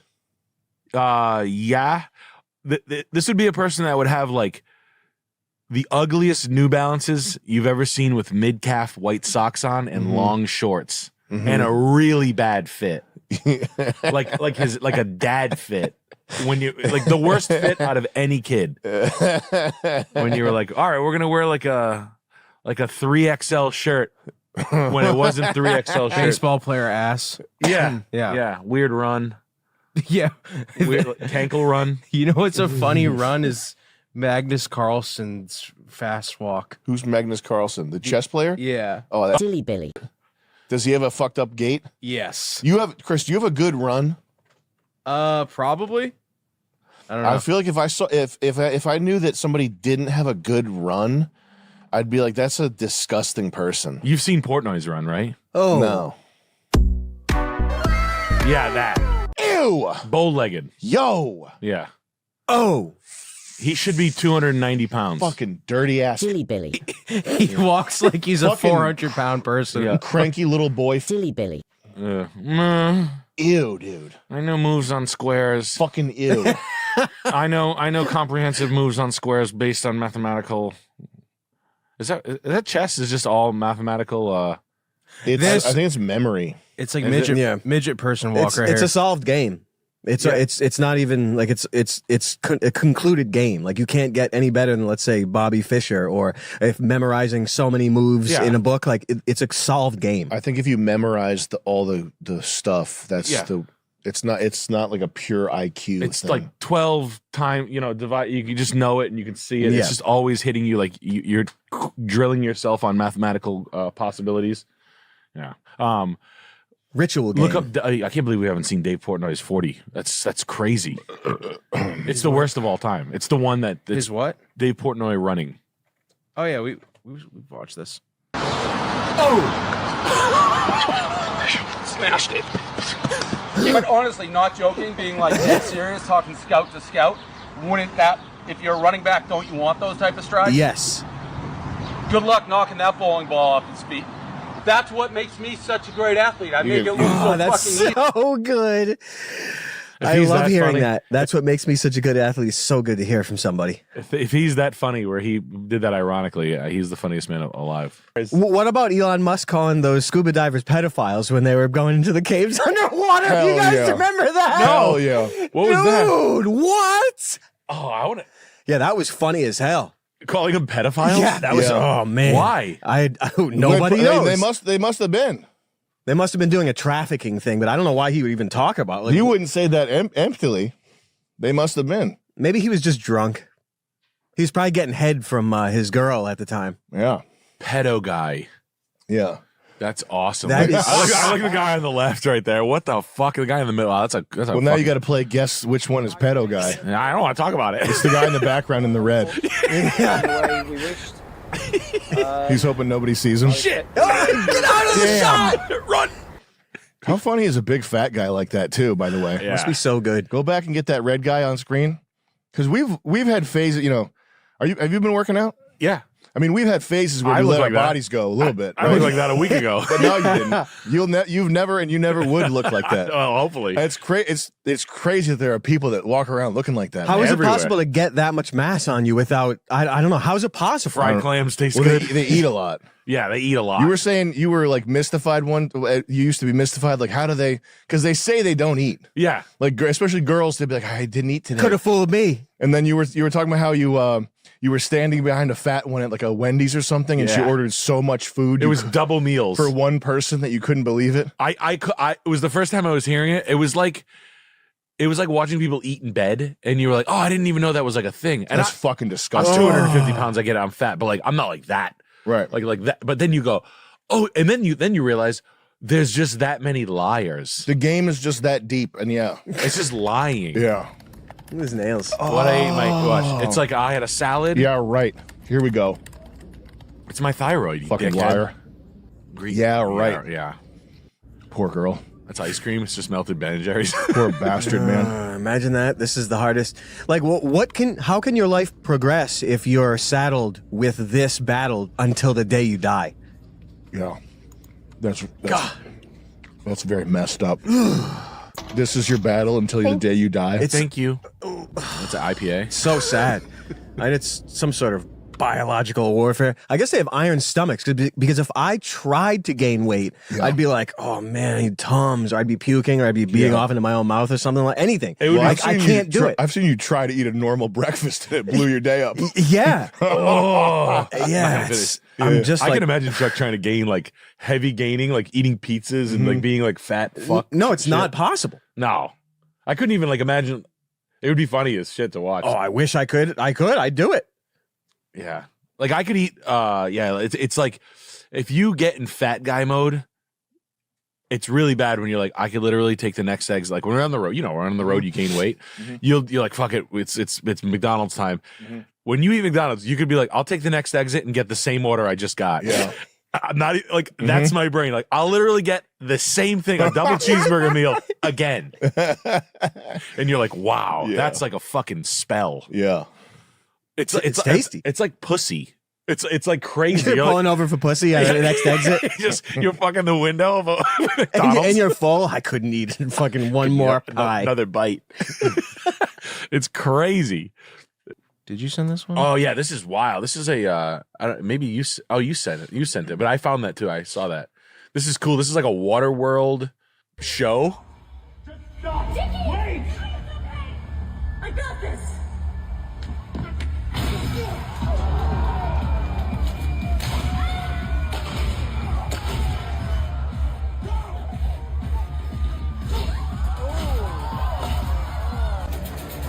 Damn. Isn't that cool? Pretty cool. They should start doing that in wrestling. Yeah. Like blood packs and explosions and stuff. Big 5-gallon blood bags. Oh, he's hitting a girl? That's awesome. Wow, this is what is this? Oh, you got an axe in her back? Yeah. He's pretty good with that axe. That's a fast axe. Bad day at the office. Yeah. Does this guy have hooks for hands? Big mistake. Oh. That's crazy. The like coordinated blood. Sad. Savage. Oh, this is good. This is the Rob Reiner kid. Oh, Rob? Yeah. Respect most. What is he molesting about his Rob own son? This is deep, almost suspicious love for kids, and he freely gives them his time, his money, whatever it takes to get them into the van. But I like that roast. revenge through his work for kids.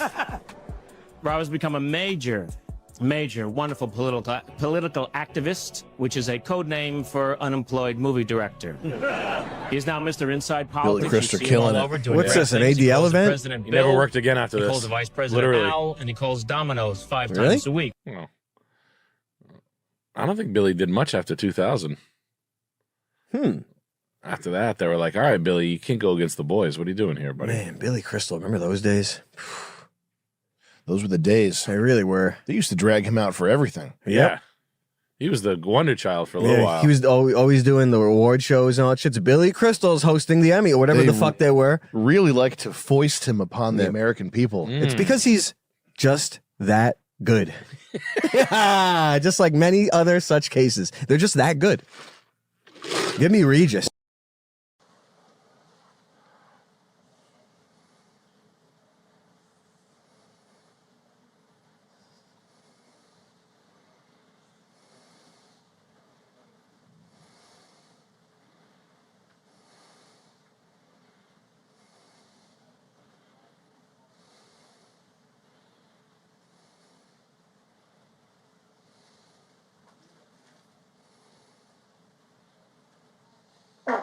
I knew you were gonna fucking do that. God damn it.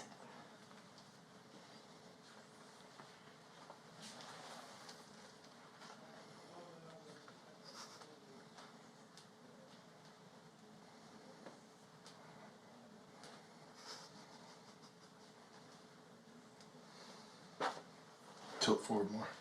There you go. And take your rear foot and poke it out more. Just get it in the air a little bit. Lift it up. Who farted?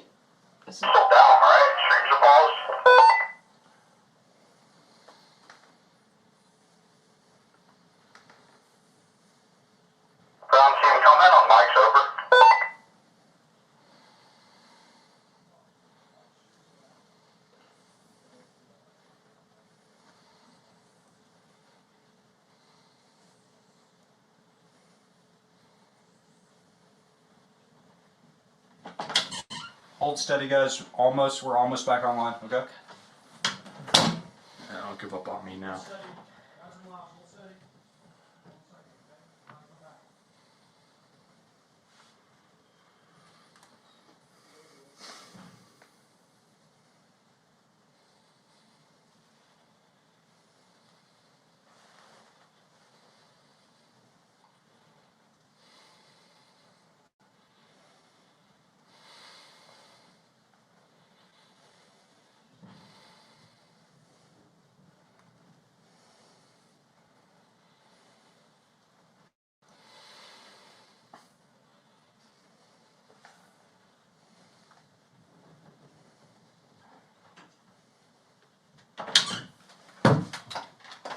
We're back online. We're good.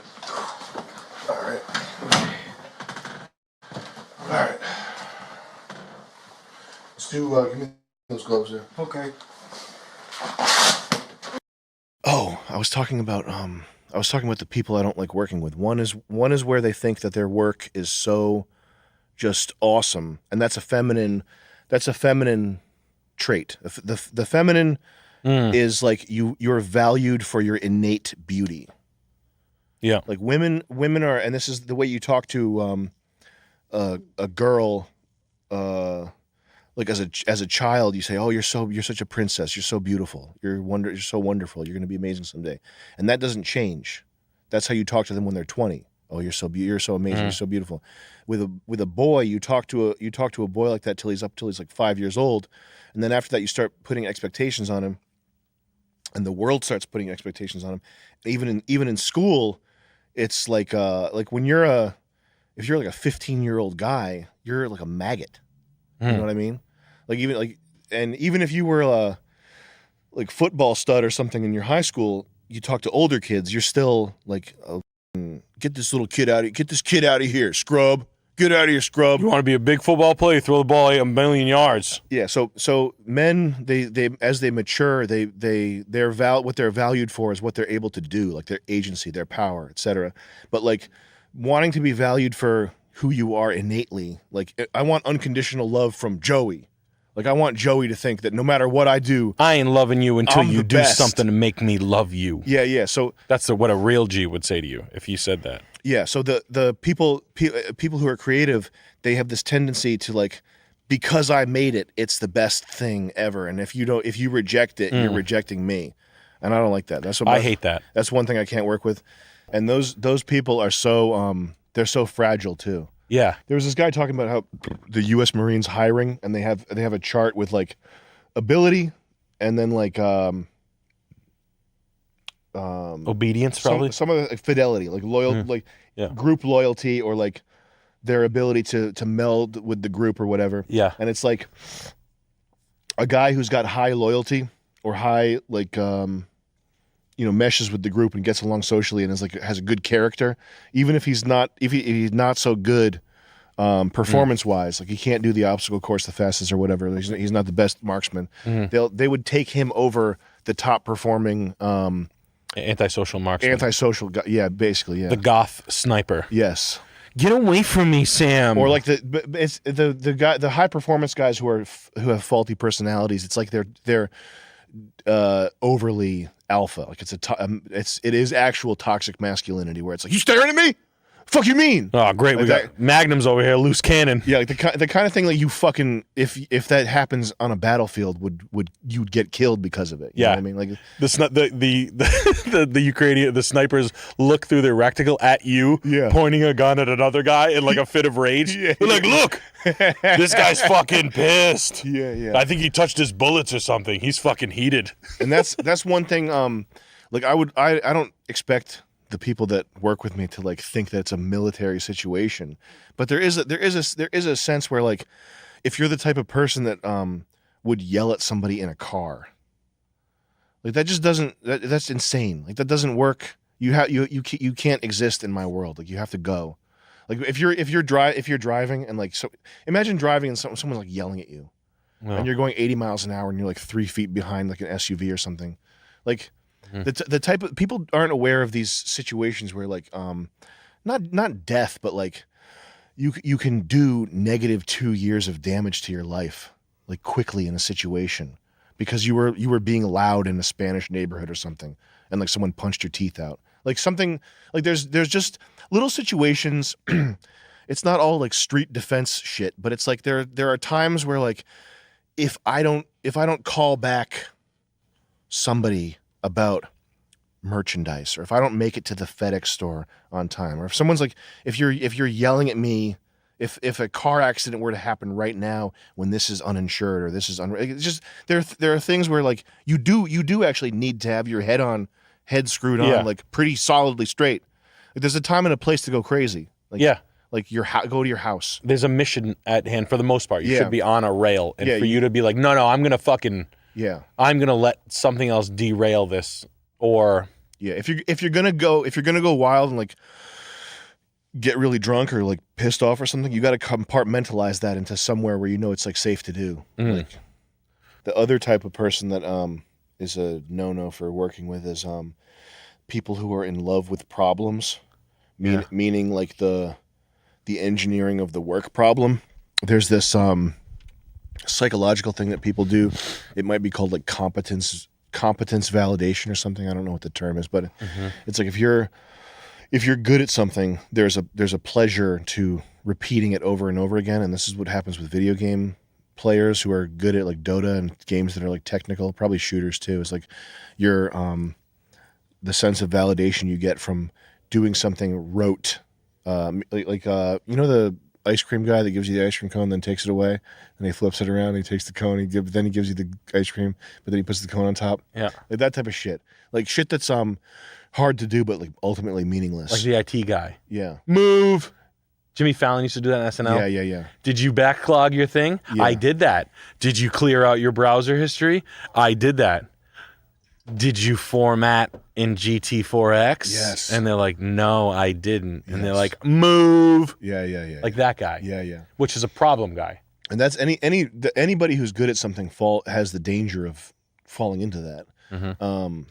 But that happens a lot with computer art type work, because there's a lot of stuff that's not actually creative. It's just sort of like button pushing. Have you ever seen someone play with a synthesizer for the first time, or any time ever? Like if you're playing with it, like you're twiddling knobs and like finding a noise that you like. Yeah, and it's like it feels like you're doing fucking NASA work, but you're doing nothing. Yeah, you're basically just you're in Notepad on a computer that's not even on a server. It's not even on. Yeah. It's not You're even drawing like a circle Yeah, in like yeah. mouse pad. Yes. Somewhere, and it doesn't even matter. Might as well be in the fucking metaverse at this point. So there's a lot of it's easy to fall into stuff that feels like you're doing work, but you're actually either just knob twiddling and changing settings, which that doesn't piss me off personally. But what pisses me off personally is when people they fall in love with the problem to the point where they don't want to solve it. And it's like, you know how building a house is like satisfying. Mm-hmm. It's like if you finished the house and then I came back like 6 months later and I was like, so Nick, how you doing? And you were like, well, I'm just redoing this chimney here because it was so much fun, darn fun the first time. Like you build the house again after it's built. People do that with computer work. People do that where they'll just like become obsessed with how difficult and like they'll start to worship the fucking problem. That's it. Yes, I know what you're saying. Like, oh my God, this is the most amazing. Oh, look at that, a new difficulty.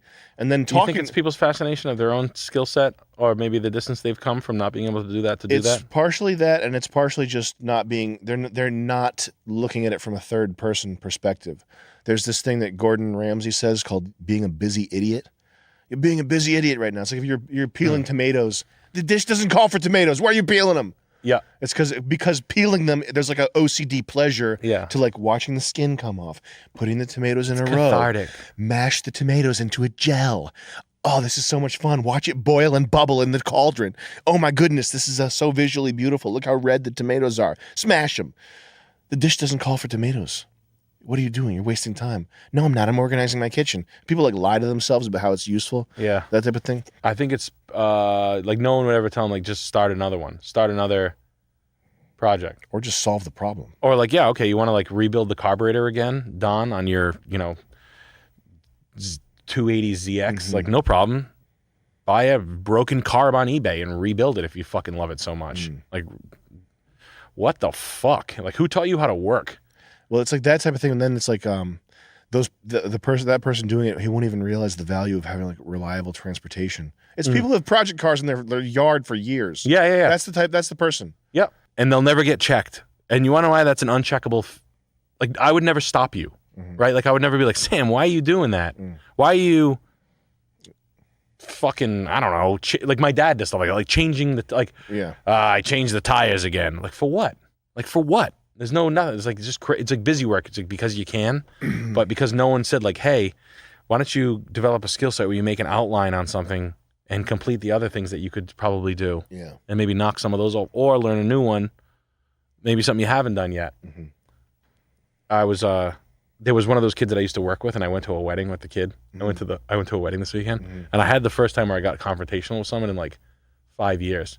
There was this little fucking pud in the back. His name was Matty P. And I was like, I was cocked, and I was like, I'm gonna fucking tell this kid off. He used to just make my life a living hell. He was a parts manager. So say like you came in, I need to get you like a wiper blade, but it was a rush. Like you were like, Nick, what the fuck? You just sold me the car. The fucking wiper just flew off the back. It happens. I'd have to go to parts. I'd have to grab a wiper blade. Say, give me a wiper. Come on, dude, I need a PO. Now I have to go to another person, get a purchase order, come back to him. Instead of just being like, I'll get it for you after they leave, I have a hysterical in my fucking, like yelling at me that we make piece of shit cars. And he'd be like, nope. He's my age. Yeah. And he's like old enough to know, like he's like a cool beer drinking pud. But like he's cool enough to know like how much of a fucking he's being. So I was like, Matty, he's like, hey, and then he came in and he gave me, you know what? I hate fake empathy. How you been, man? I'm good. You happy you're not working anymore? How you doing? I'm doing all right. And then he said, I'm really glad to hear that you're doing good. I go, you know what, Matt? Why don't you go fuck yourself? And he's like, what? And I was like, yeah, dude. I was like, you're a fucking. And he's like, what do you mean, dude? I was like, you know what, man? I was like, you don't give a fucking shit about me. You don't give a shit about the fucking shit. You busted my balls for like 3 years. You're lucky I didn't fucking beat the shit out of you, to be honest with you, because I'm a piece of fucking shit. And I was like, the old me that gets punked off by guys who are smaller than me, I'll just slap you in the fucking face and I'll make you do something. I'll wait till you get out of work and I'll slap you in the fucking face, like standing right in front of you. And I was like, and he's like, whoa, where was this coming from? And I was like, I don't like you. I was like, I don't like you. No one you work with likes you. You're a pain in the ass and you know better. That's the problem. You're a smart guy. I've talked to you about beer before. I was like, you know what kind of guy in the movie you are. You're like a little fucking head. And then your own guys that you like are fucking losers. Your boss, Lance, is 42. He's got a Wolverine tattoo on his forearm that's 1 year old. That's fucking You're a fucking And my boy Jeff heard it, who works with him, like right with him. He's like, like he can't believe it. And he's a big kid too. Like he'll slap him around too. So it's not like a fight thing. But I'm like, you need to know that you got to change the way you fucking are, because that whole like, I'm gonna do that. Like you're gonna fucking die of cancer, and no one's gonna know your fucking name. And singing me this like managerial response that you're trying to give me right now, buddy, blow it out your fucking. That corporation sucks. Roger Penske's a fucking loser. And I was like, and Manny, like, dude, you're like a piece of shit from West Warwick like me. Like, you're a scumbag. Don't give me this canned speech like, well, I'll try to do, he tried to say like, well, I'll try to do better in the future. Like, I don't give a fuck what you do. You can come in a cup and drink it for all I care, but don't ever fucking come at me like that. I was like, fix how you act. Leave upset tonight, wake up tomorrow and be better.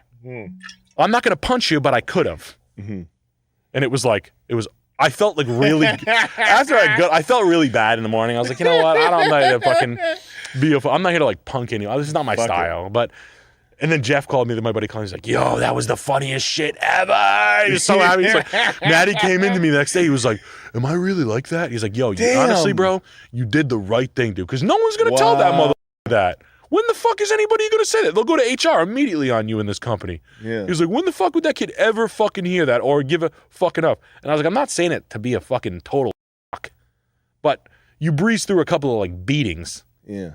When I was just trying to hold my job. Damn. But and it was just kind of funny. That's really funny. But it was like that. He was like a funny that he problem asked him. I really like that. Yeah. Yeah. Yeah, it's good. Maybe honestly, I hope to God in my heart of hearts for that. I don't want to be. I'm not. Being a tough guy is fucking gay. People need to know. Some people need to know what the fuck. Tell them. Yeah. I like that. Like once in a while. Once in a while, like if it overpowers you to the point where you like physically think that you need to say it. Yeah. It probably is true. Right. Right. Like if you're like, I can't be fake. I can't hold it anymore. Yeah. Fuck it. I'm not gonna like sit here and be like, oh, I'm really happy you're doing well. Like, no, you're not. You watch my kid die of cancer. You should try to hold it in, but if you can't hold it anymore, then it's got to be said. Yeah. Fuck you. Yeah. And I love it. And I was like, you know what? I hope more people get to experience that and like don't get to. And I know in the corporate world, you just go right to HR and they just be like, you called him. I'm like, yeah, I did. Call him again. Sounds about right. That camera looks really good. On my face? Yeah. Yeah. Huh? Where's that? What's up with that? Oh, the lice cam. Lice cam. Make sure you zoom into that on the edit. We got Andy with $20. Yo, Sam, I shoot and edit in 8K. I want to get. We do 16K. So. What's with that name, man? Weber. Ike. Weber. Ike. Yeah, that's a name. I think. Whoa. I don't remember. Hello. Interesting. I don't remember. It went. Hello. The hell is that? You should start VTubing. Is that VTubing? Is that what that was? I don't know actually, but it's a funny idea.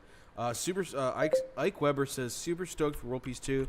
The Adult Swim MDE era introduced. I just looked up VTubing. It's all anime. Animation is hard. You have to learn Blender's user interface, how to interact with multiple different works. I've clocked in over 1,000 hours of VTubing experience across an entire year, and today I'll be teaching you what you need to know as a VTuber in 2022. All I ask you in return is for you to smash that like button and subscribe, as it helps out the channel. The mouth movements are off. Not even First on the like list is consistency. there. People are creatures of habit, and This tend is a to be year more ago, inclined though. to do something if it's familiar to them. This Yeah, they means have that way a better consistent stream VTubing. schedule is an important factor in helping Does this bring dude have viewers breasts? back, as they won't have to pull an Amelia Watson and become a detective just to know when you're live next. Whether you stream for 3 days a week, 1 day a week, or every other week, make sure you don't make the following mistake because it could cost you big time. Avoid leaving long, inconsistent gaps between streams. And before you mention anything about breaks and burnout, I'm not saying you can't have a break. In fact, you should have breaks, as well as drink and eat properly. Don't be coming to your streams and spam the hydrate routine. Avoid doing something like streaming for 3 days in March, abruptly falling off the face of the earth. This guy's Afterwards, 400 only to come back pounds. suddenly in June, stream for 3 weeks, He's a 400 disappear pound again, guy. and come back 4 months He's a later. burn If victim. you're streaming just for fun and don't mind your viewer count or growth, then you don't really need to worry about this. You them for the don't screen here, and I still feel like I was whispering. I was like, yes, okay. Oh, this is live. I would just die. Oh, no. Damn. Maybe that one's just really How mu- what are their sensitive. what Games is like that, what's their bucks I mean, looking they're like right very now? entertaining This for guy's got streaming, some but at the same bucks, time, man. they Look at the definitely not bucks go on the with right. streamers in mind who What do are they got? constantly talking to their chat. Yeah. 2,000 Like, Rs? They need like a version of that where it's like $99? And if one person like gets screamed 10,000 out, yen. everyone dies.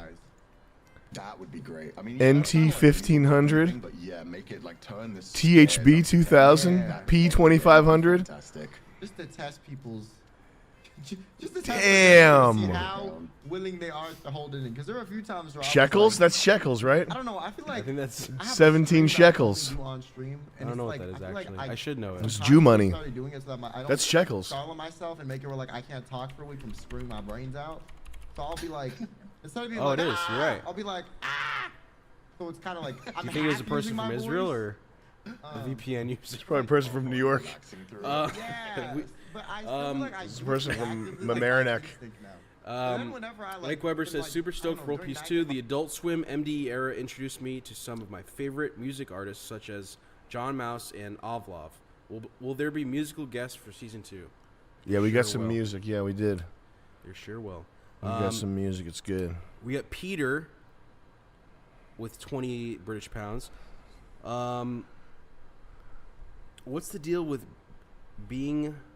guys being gay? I'm not gay. Hey guys, John But at here. low It's a points, Friday shit gets afternoon. freaky. What's the deal with that? Yeah, I just wouldn't worry. I wouldn't worry about that too much. Round 5. Good God. We got Real Gat with 20 bucks. Please have Taylor or Kyle for PK on PGL. God bless. Oh, I don't know. They probably just. I'll did make it a note to accidentally. do It that. was Chris Evans. We met Taylor in Texas. Yeah, we did. Distinguished gentleman. I'll ask those guys. I'll ask them. Like some of the guys were pretty jealous. Not gonna Funny, like lie. all the leaks from that kind of thing happened. Sam, wait, they might go to Like, this the other stream one was if you Chris Evans. When Chris promote it. Evans got leaked, like everybody like made so many jokes about 69K. him Oh, this is being old. This huge. is not live. What are we Anyway, talking about? Are these role Is playing? this for do children watch this? Because that's an adult male voice. If I had to guess, there's something it's probably more sinister or degenerate going on. If I had to guess. Oh, brother. Damn. I like to imagine he has Yu-Gi-Oh jewelry. Oh, on. look at this girl. Yeah, you're definitely going to need to cover yourself with cartoon. You're definitely going to need to become a cartoon if you look like that. Damn. No. No.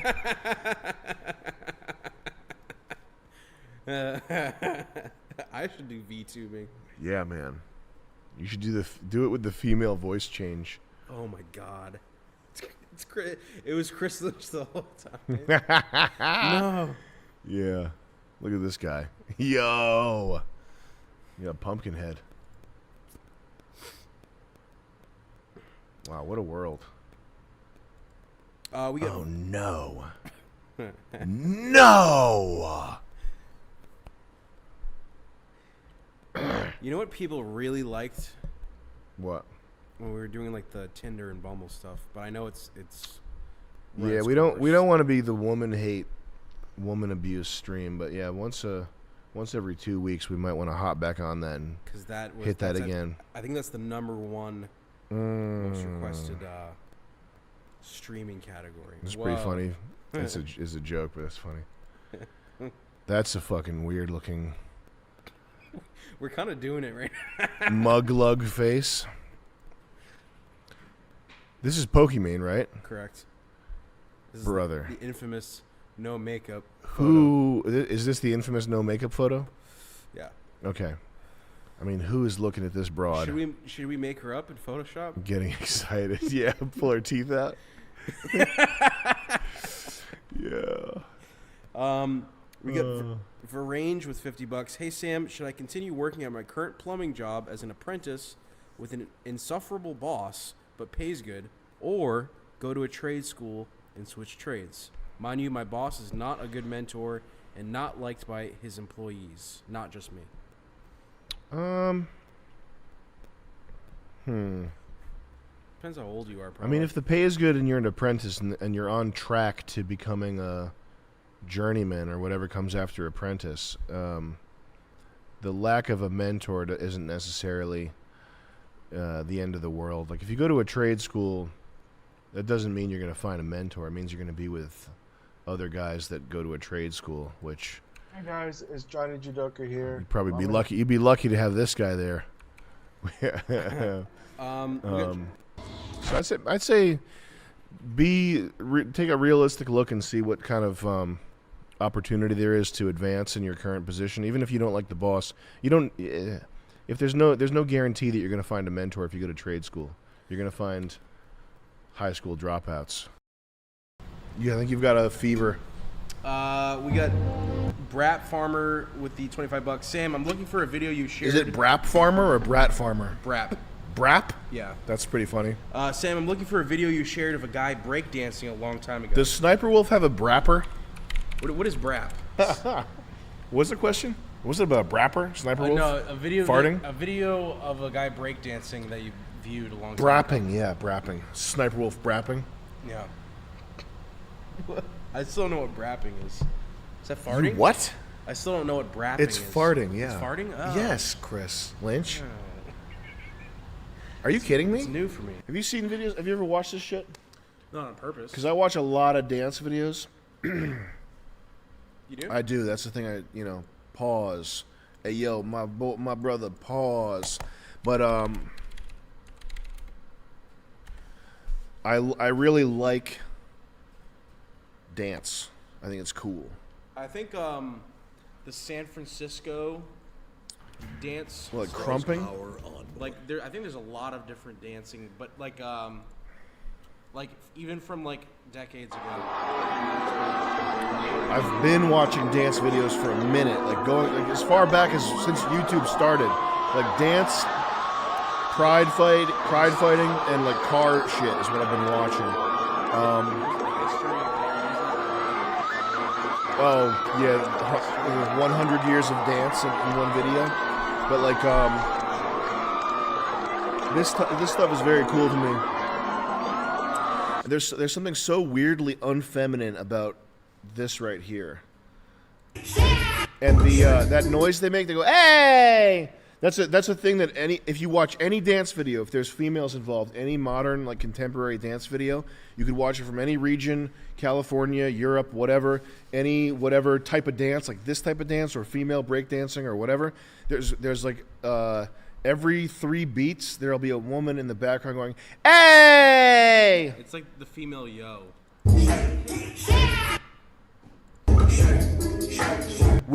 And that's like that's like an underline, like that underlines that this is like a gay man. Yeah. And this chick, she's got a booty, and she's doing African monkey dance that's supposed to like attract a mate. She's doing like specifically shaking her fucking ass. Okay? And it's literally like this pose right here. This is some gay guy shit. This is some fucking gay guy shit right here.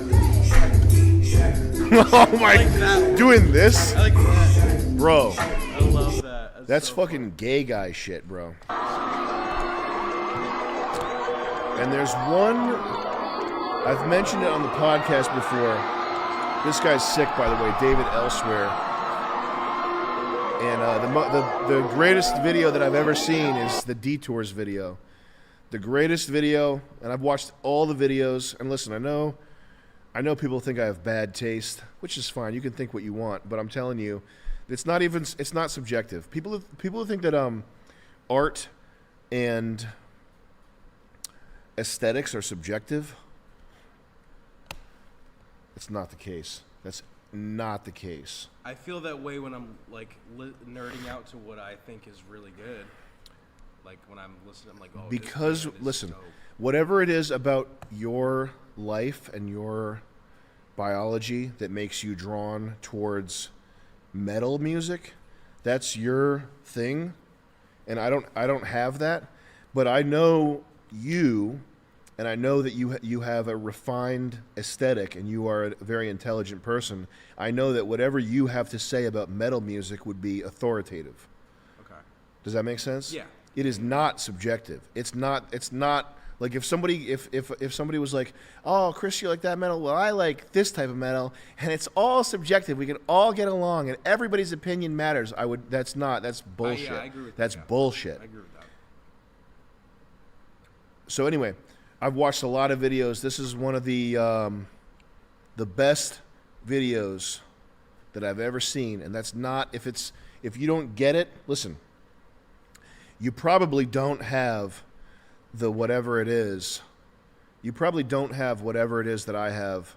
A lot of PS1 games or whatever that makes you drawn towards ambient electronic music or what have you. But if you did have that and you thought that this wasn't the best video ever, you got something wrong with you. You got to recalibrate your shit because you're wrong. I can already tell this is cool. I just had a feeling. This is one of the best videos of all time. I had a feeling there was some drum and bass involved.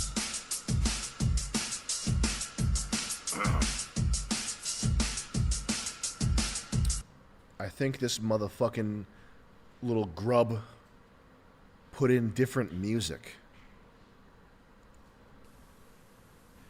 What a fucking ape. What a stupid ape that whoever uploaded that is.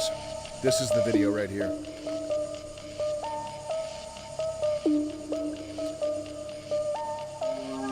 This is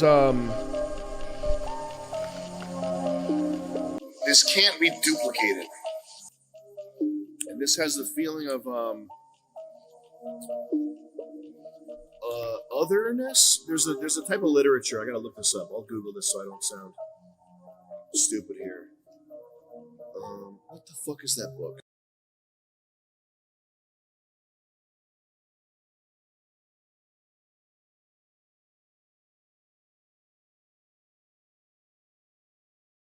There's like a genre of literature.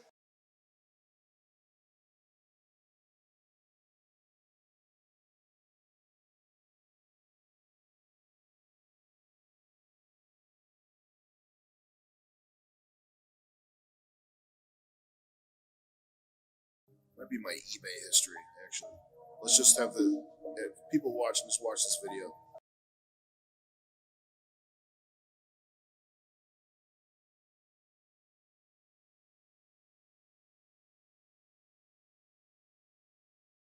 There's like a strangeness to it that you couldn't get this from science fiction.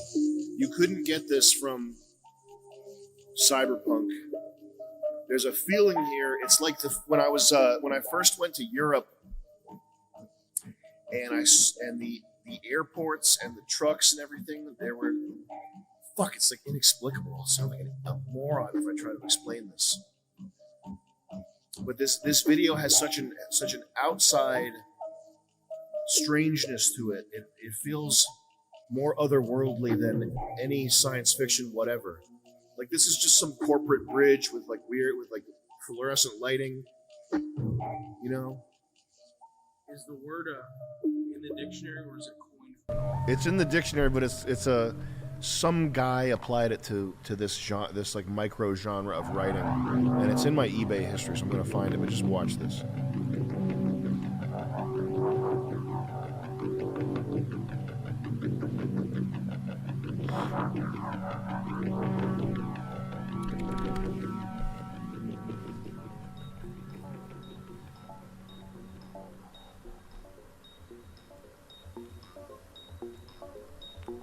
This song is one of the best. This is Andrea Parker, Unconnected. And it's the title of the song is important. It's not disconnected, it's unconnected. So it's not something that's been plugged in and disconnected. It's something that is like unconnected. Fucking crazy, man.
Slipstream. Slipstream fiction. The fiction of strangeness. A form of writing that makes the familiar strange, the strange familiar. Slipstream genre.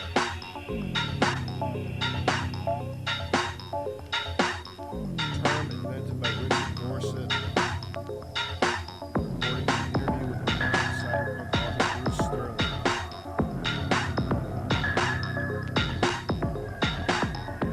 Discussing a non-genre fantasy, a category of non-genre fantasy books that we have no name for. They're certainly not mainstream. They're not slipstream. I thought it was pretty good. The kind of writing that makes you feel very strange.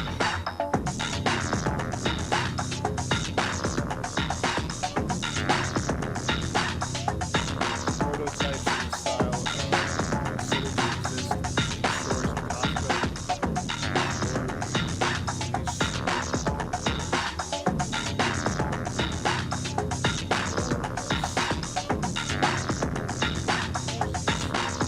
Jorge Luis Borges.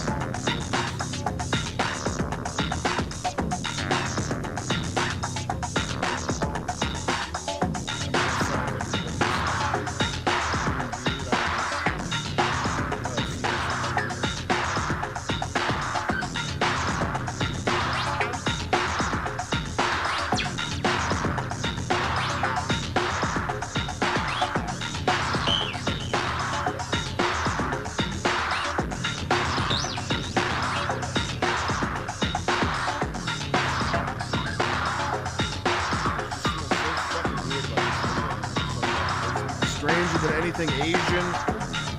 Even if they had videos from Mars, this would be weird to me. Not so much these segments where he's doing it at a B-boy show, but like the whole presentation of these desert scenes and stuff.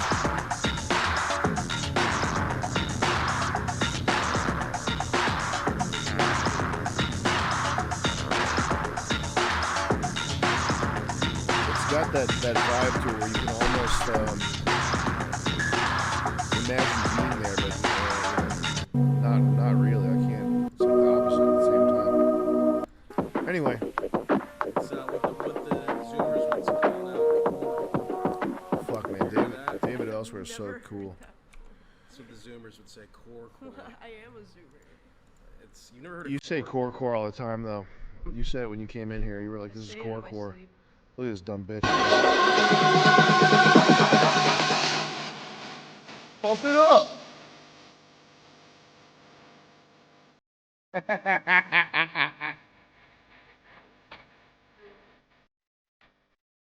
Don't talk about white people. Good back in the place. But you have to do this. Dancing is not your place. She's just so corny. She's like overdoing. And anyway, we'll wrap it up. Thanks for watching, guys. Thank you for watching. Peace. See you Wednesday. See you Wednesday. He's on an unauthorized bathroom break. Chris, how much money do we have?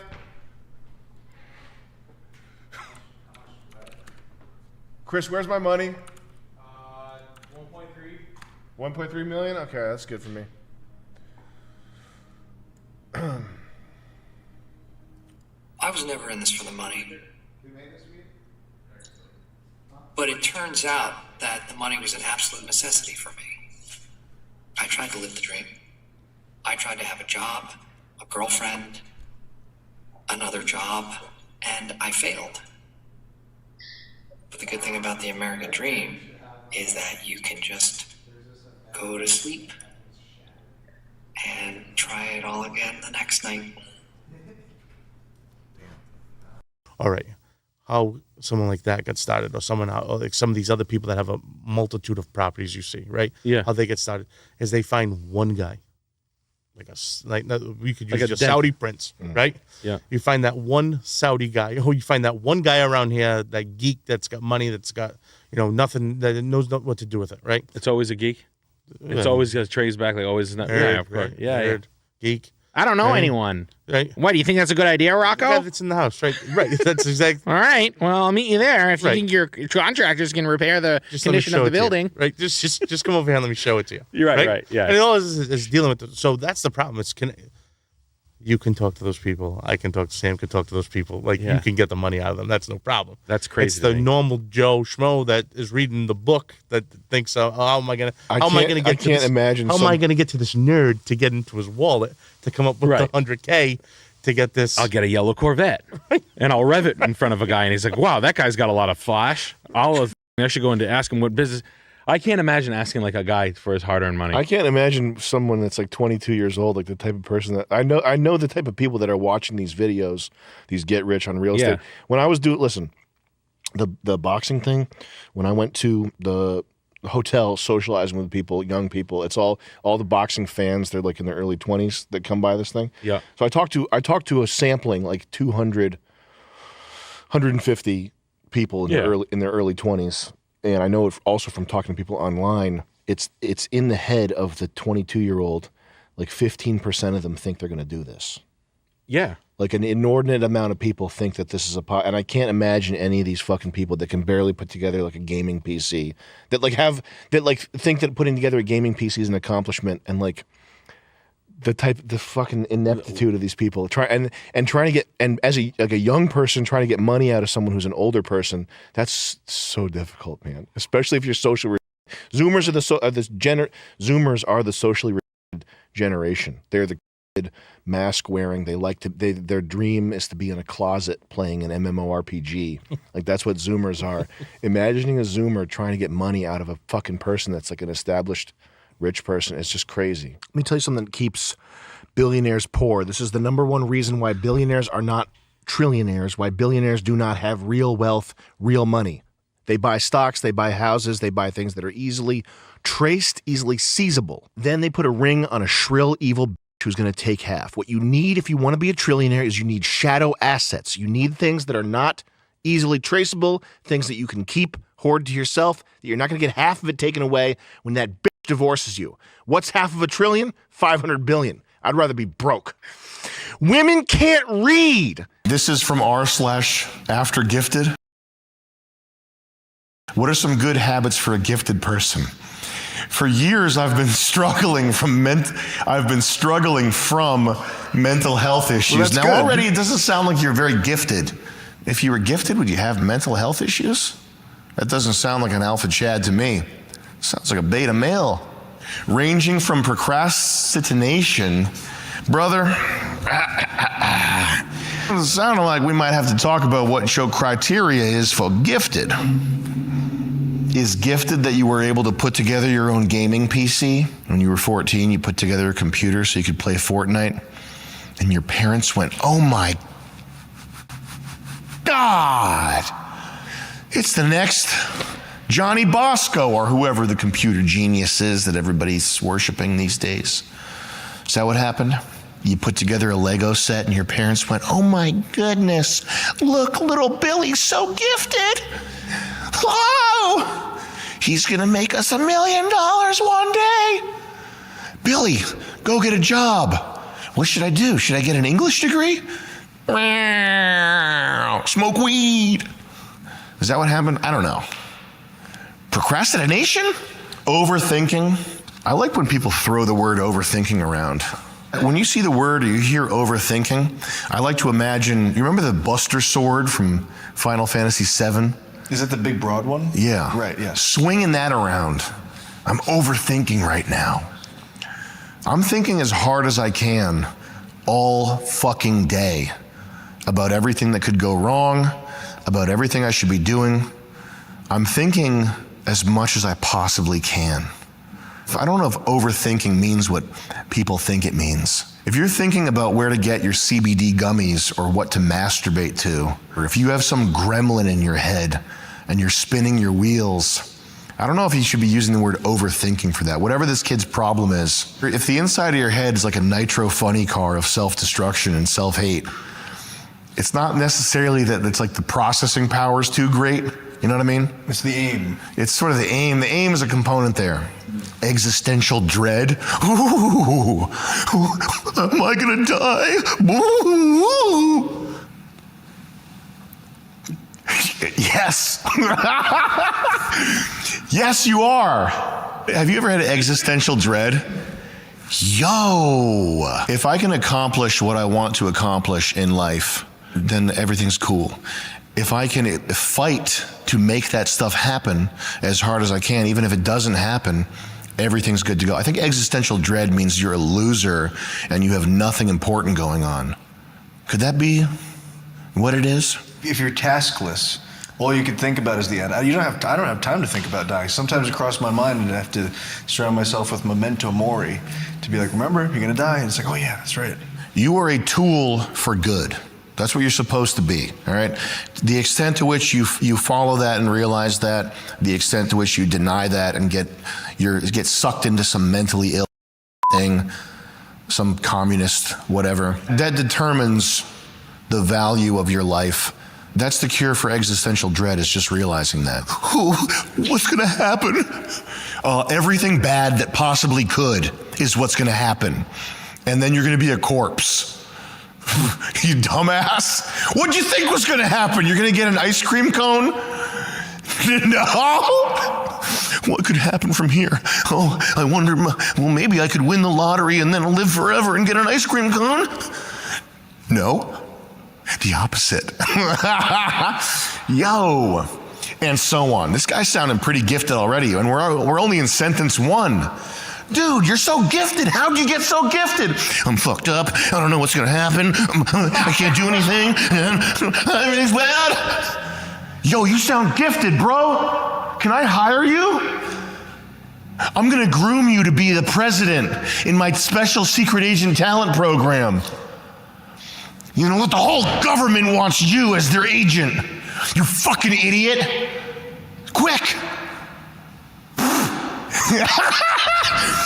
Yo,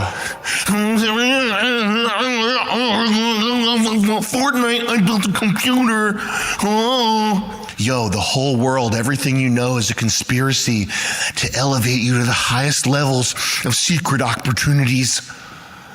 Gate program? A black guy seeing a guy doing that. Yo, where'd you get all them gifts? Yeah. Can I get some of them gifts? Hell yeah. Since I accepted my giftedness and got it diagnosed, in quotes, I've tried a lot of things. I see a therapist regularly. I'm trying yoga and mindfulness. Bad idea. This is stuff that's proven to make you mentally ill. Especially the therapist bit. They Yeah. always have therapists. Talking about your feelings is probably one of the more destructive things that you can do. Overthinking. Classic overthinking behavior.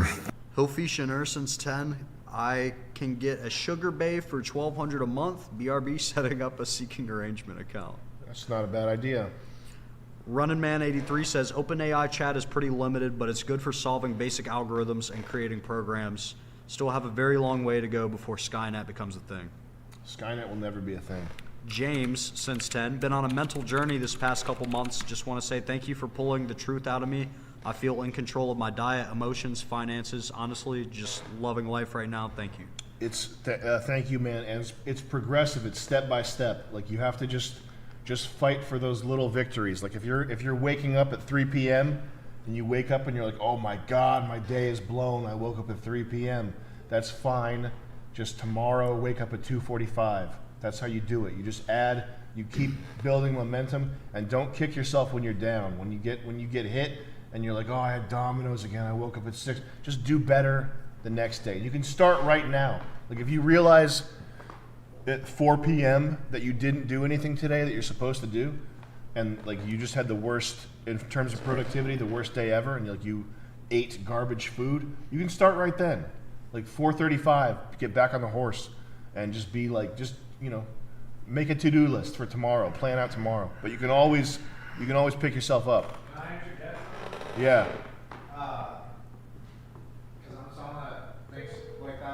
Yeah, Julian has this. Get close to the mic. What I've started doing is I have a. This is OpenAI. 6701 is not available. At the tone, please record your message. When you have finished recording, you may hang up or press 1 for more options. Hey, your shit doesn't work. You're all gonna be broke and jobless in a year, and I hate you.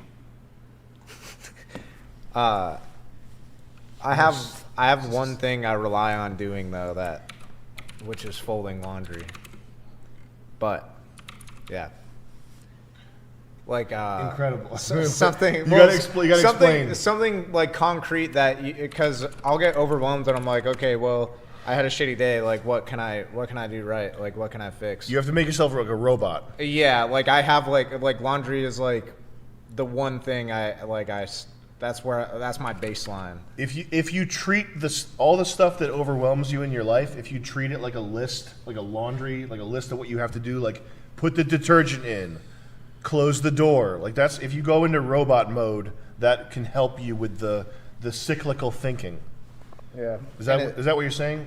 Yeah, and it's just like a go-to thing, I guess. Yeah. That I can do to kind of get myself out of that hole instead of trying to fabricate a new list of shit to do. Yeah. You know what I mean? Like it's just something that gets me back in the groove of doing shit for myself. No, I think the same thing, because what happens is you get trapped in these loops these thought loops that are like very difficult to escape.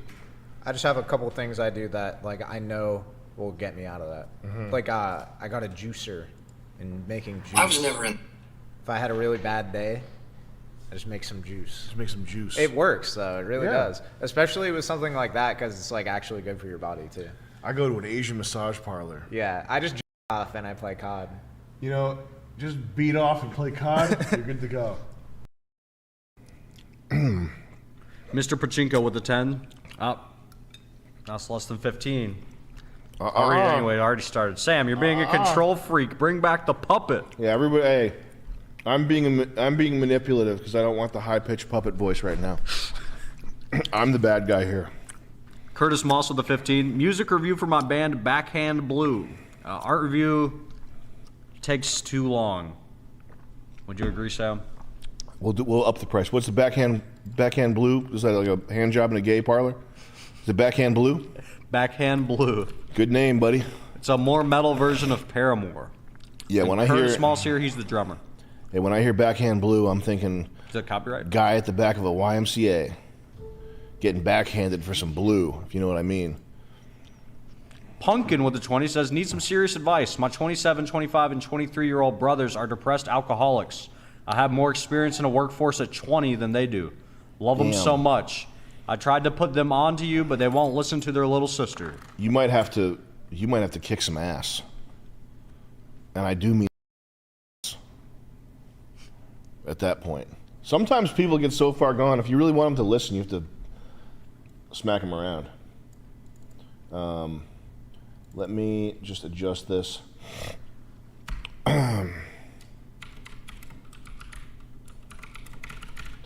That is a tough one, though. Do you smell burning toast? Is that the bakery across the way that complained about me smoking cigarettes, but now they're burning toast all the time? Good. Just wanted to check. Let's check out Backhand Blue. First thing you want to do is you're going to want to change the name, because with Backhand Blue, it makes me think, first of all, gay stuff, but more importantly, Harrison Ford had this movie where random hearts. Okay, so if you're a weirdo creep in Hollywood, like John Travolta, like Harrison Ford, you're like a sea snake going around, navigating your career. Oh, Indian. What is that, burning or something else? It smells like shit. Okay. It does. Does it actually? Yeah, Where? What is that? It smells more towards the entrance. Is there poop Is it somewhere in burning? here? It's the fucking bakery. It smells like poop. Dude, what the fuck? There's poop somewhere. Yeah, get the puppet. Get the puppet.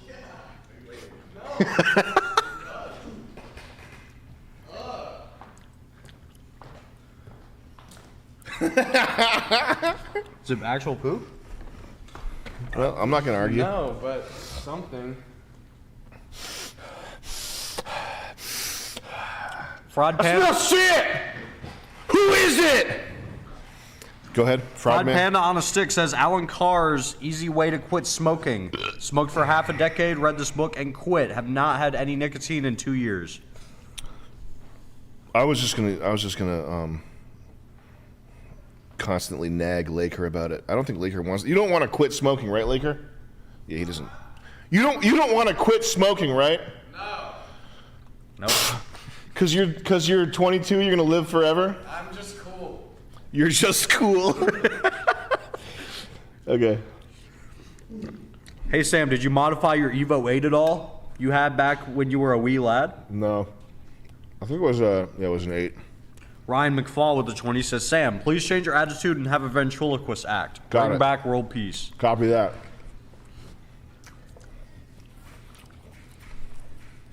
Go ahead with the next one. Junko with the 15 says, just donating to Sam Hyde's Stop Streaming Fund. Love you guys. Keep up the good work. Yeah, the Stop Streaming Fund, we established that early in 2023. But the deal with that is if we make enough chat revenue, I'll go away. So just donate to the Stop Streaming Fund. Make sure in your donation that you note that it's for the Stop Streaming Fund. And we hear you loud and clear. We understand it is a travesty. Listen, neither of us wants to be here, but it is what it is. Good one. So Harrison Ford, he's sneaking around, okay? And he's like, this is handsome young Jewish guy, Harrison Ford. He's hot right now. Let's get him in Indiana Jones. Harrison Ford puts on a cowboy hat. He grabs a whip. You might want to take 5 there. Harrison Ford, he's shooting a gun. He's wearing a hat, being Indiana Jones. He gets back. What? It smells like crazy. It's fucking fucked. Well, I just ripped ass over here, so you might want to step 2 feet that way.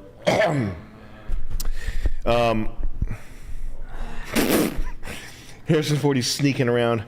He pops back up. Oh, this time he's a laser-wielding rogue guy with his shirt unbuttoned. He's so great in the future. He's a pilot. He's the best space freighter pilot, okay?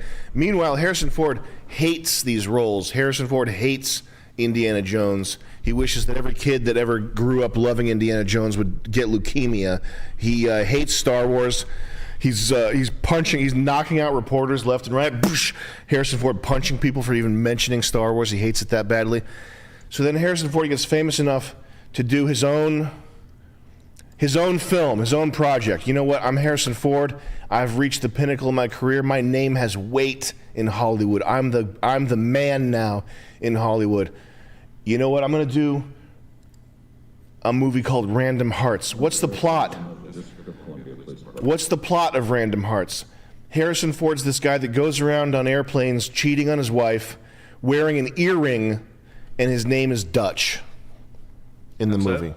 So these are all things that Harrison Ford put into the plot. Yeah. Because it's who he wants to be, which is incredible. So he wrote it? No, he has to have had a conversation with the screenwriter where his manager was like, look, Harrison Ford gets what he wants. He wants to have an earring on. He wants to be called Dutch. And he wants to cheat on his wife a lot in this film and get in and I think there's a part where they're in like Jamaica or Miami or something at a nightclub. Are you staring yourself down? Yeah, I'm picking up my nose. Okay. So they're in this like it's a crazy film. This film, if you ever want to blow 2 hours of your life for no reason other than hating on Harrison Ford, you could watch this piece of shit. But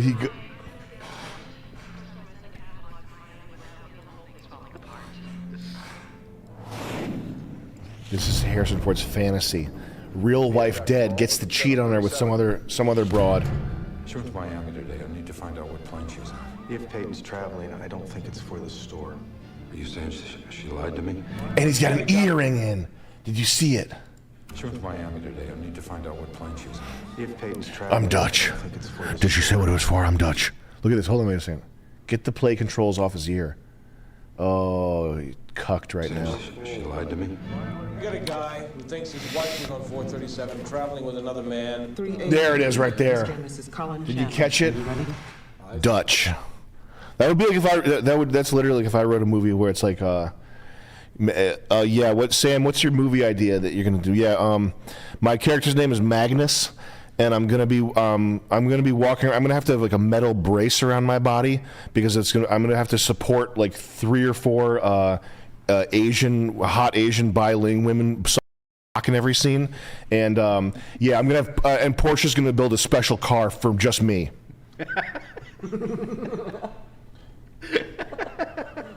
And the movie's called call it Knife Wound. I don't give a fuck. Call it whatever. Random Hearts. Whatever you want to call it.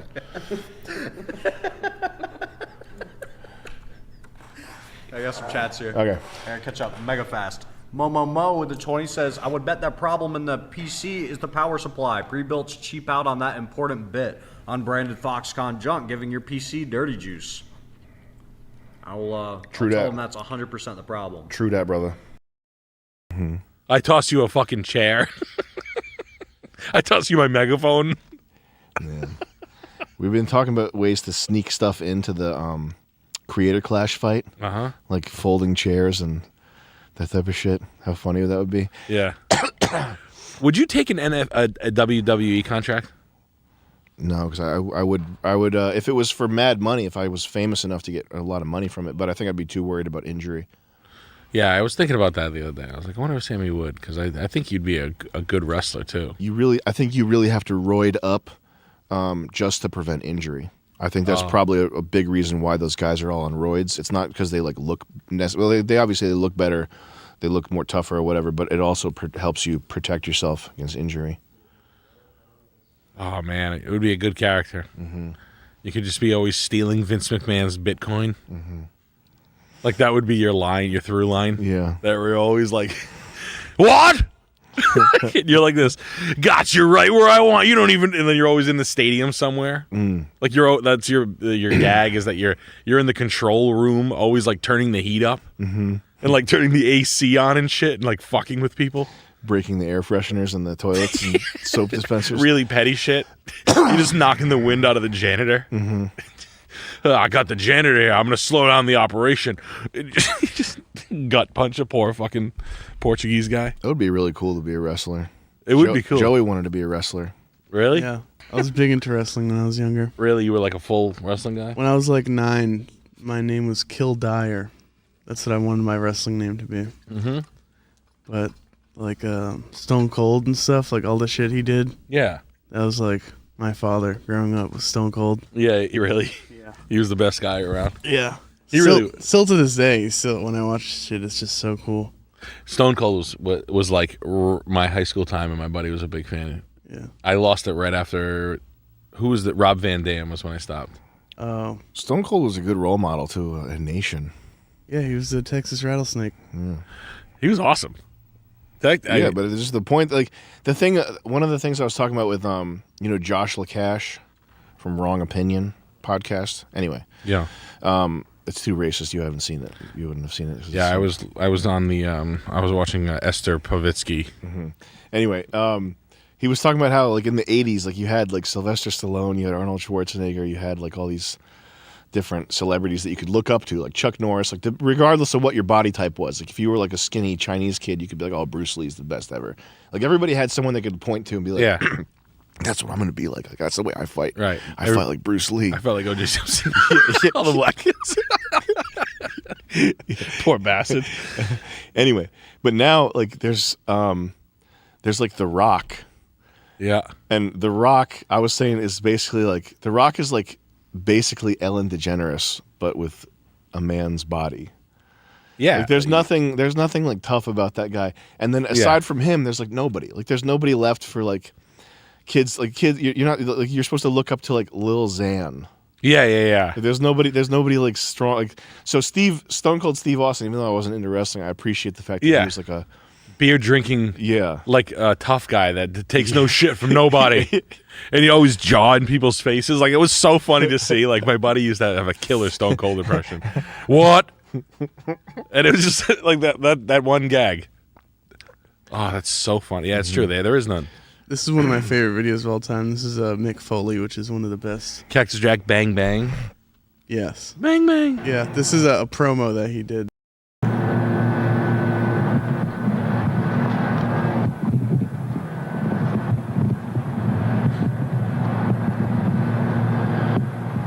I was 2 hours late to a building I've been in dozens of times before because I couldn't remember the way. Why don't you think about that for a while?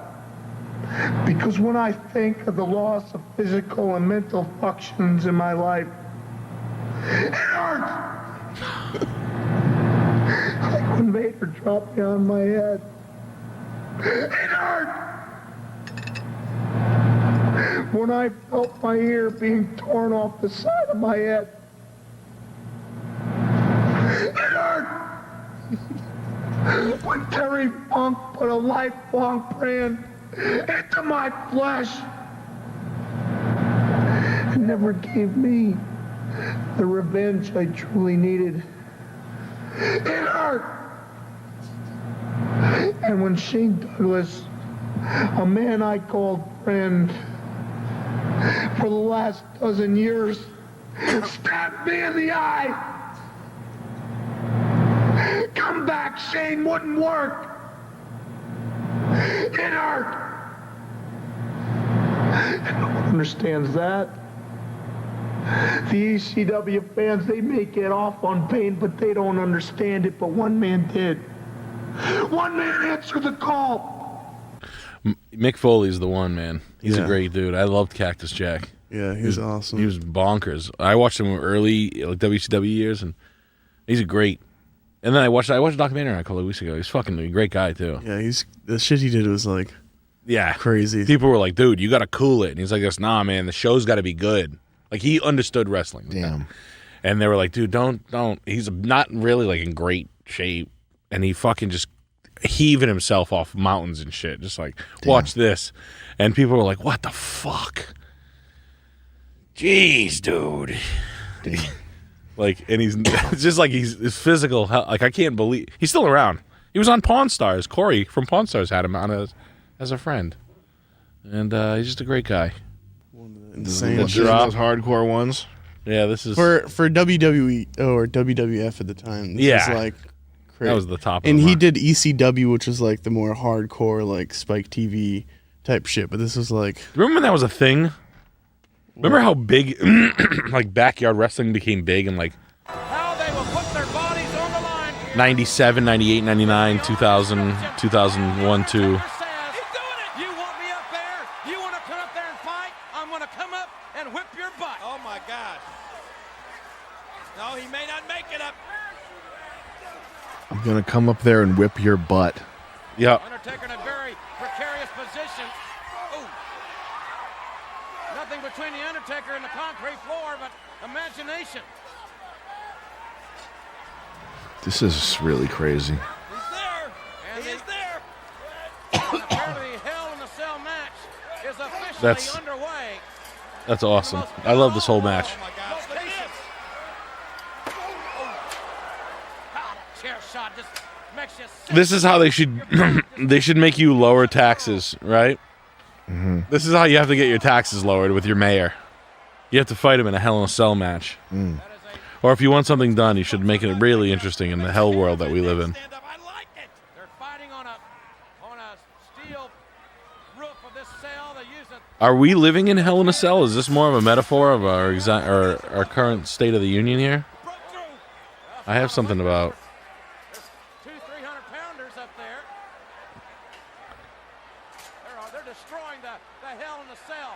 And my God, don't get them over here where we are. God damn.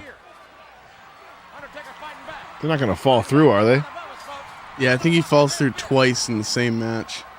Can we find that part? I think it's right here. Ah, I just. Good God.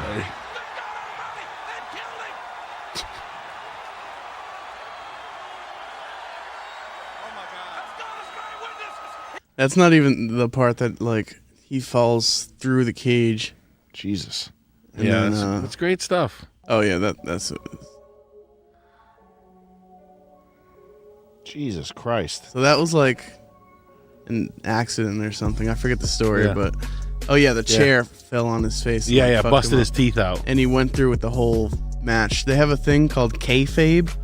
It's like when something goes wrong, like no matter what goes wrong, you don't like break the character no matter what. Oh, really? Yeah, it's In called, wrestling? Yeah, it's called kayfabe.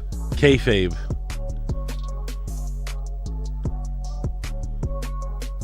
And they'll like work with each other, like you know when they're fucked up or whatever. Oh yeah. But they won't like break character, but they'll like silently like communicate. See? Jeez. See, Sammy? It's hard. Well, you could do it. I couldn't do that. I want to be your hype man. I couldn't do it. Come on, I'll be Paul Bearer. No, I couldn't do it. I'll be, you know what I'll be? A stressed out office worker that's always trying to explain your wrongdoings. I don't have the heart for that. Like this, I'll take Vince McMahon's cryptocurrency and bounce it across the ocean. And then Vince McMahon will be like, don't you touch it! Don't you goddamn and I'll be like, look, man, he wants to meet you in the boiler room. I'm always like pulling my tie off. He said you guys have to meet in the boiler, and then like you're always just dealing with like your social. What's the hacker? The video game. All the capabilities of that character in that video game, you can have. That's my character. I wrote it for Sam to be in Deus but Ex. It is the fucked up part. You have to be black. It's blackface. that's the only tough part. No. You'll be like a wave cap Dominican. Ow. You'll be like, I have all your cryptocurrency, Poppy. I got your Coinbase account because I knew your password was Shane Owen Hart Fall 1 2 3. Poppy. Cameron since 10. Thoughts on the MMO online communities and Asmongold?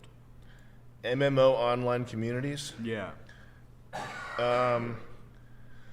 Listen, if your life is so bad, if it's so terminally bad that you know you're useless and that's just how it is, and you've tried every avenue, then by all means get into an MMO community. But all the socializing, and I was gonna make a separate video about this, but all the socializing is poisonous. You're wasting so much time.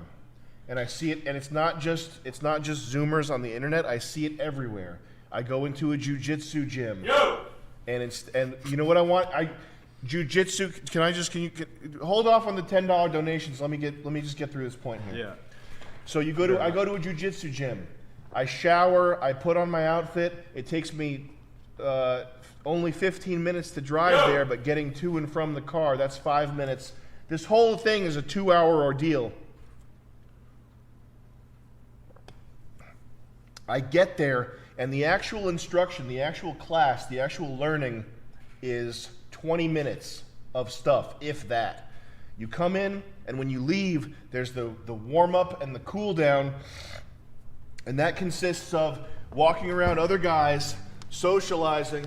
Hey, man, you see that Eddie Alvarez fight? You see Matt Poncho? Yeah, he got him in that armbar. That was incredible, dude.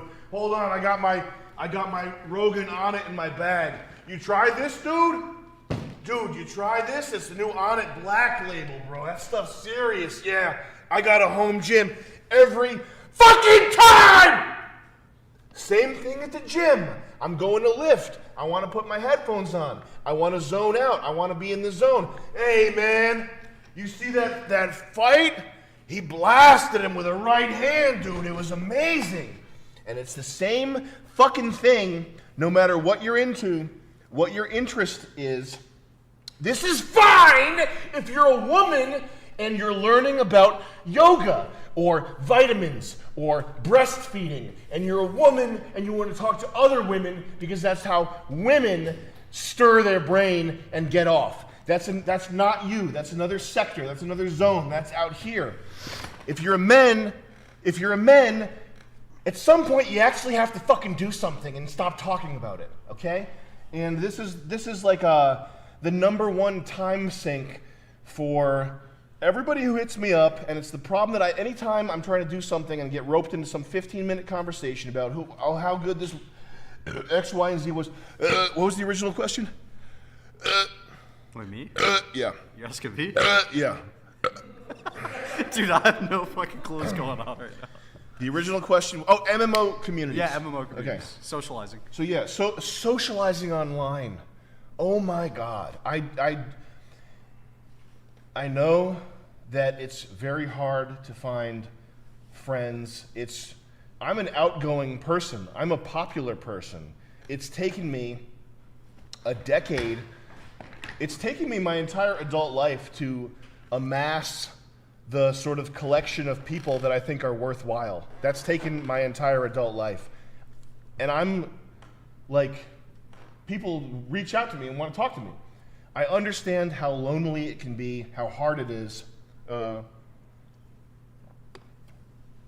how, you know, the wilderness out there. You step outside your mom's house and it's ice cold. It is a bleak nuclear winter. I get that, but you have to monitor what's actually happening when you go on one of these communities, including MDE community, whatever. And even if it's helps me help my daughter based around a positive thing, you just have to monitor where your time is actually going and how meaningful the relationships you're actually building are. That's what I would say. You have to be careful with this online socialization stuff. It's just a time sink.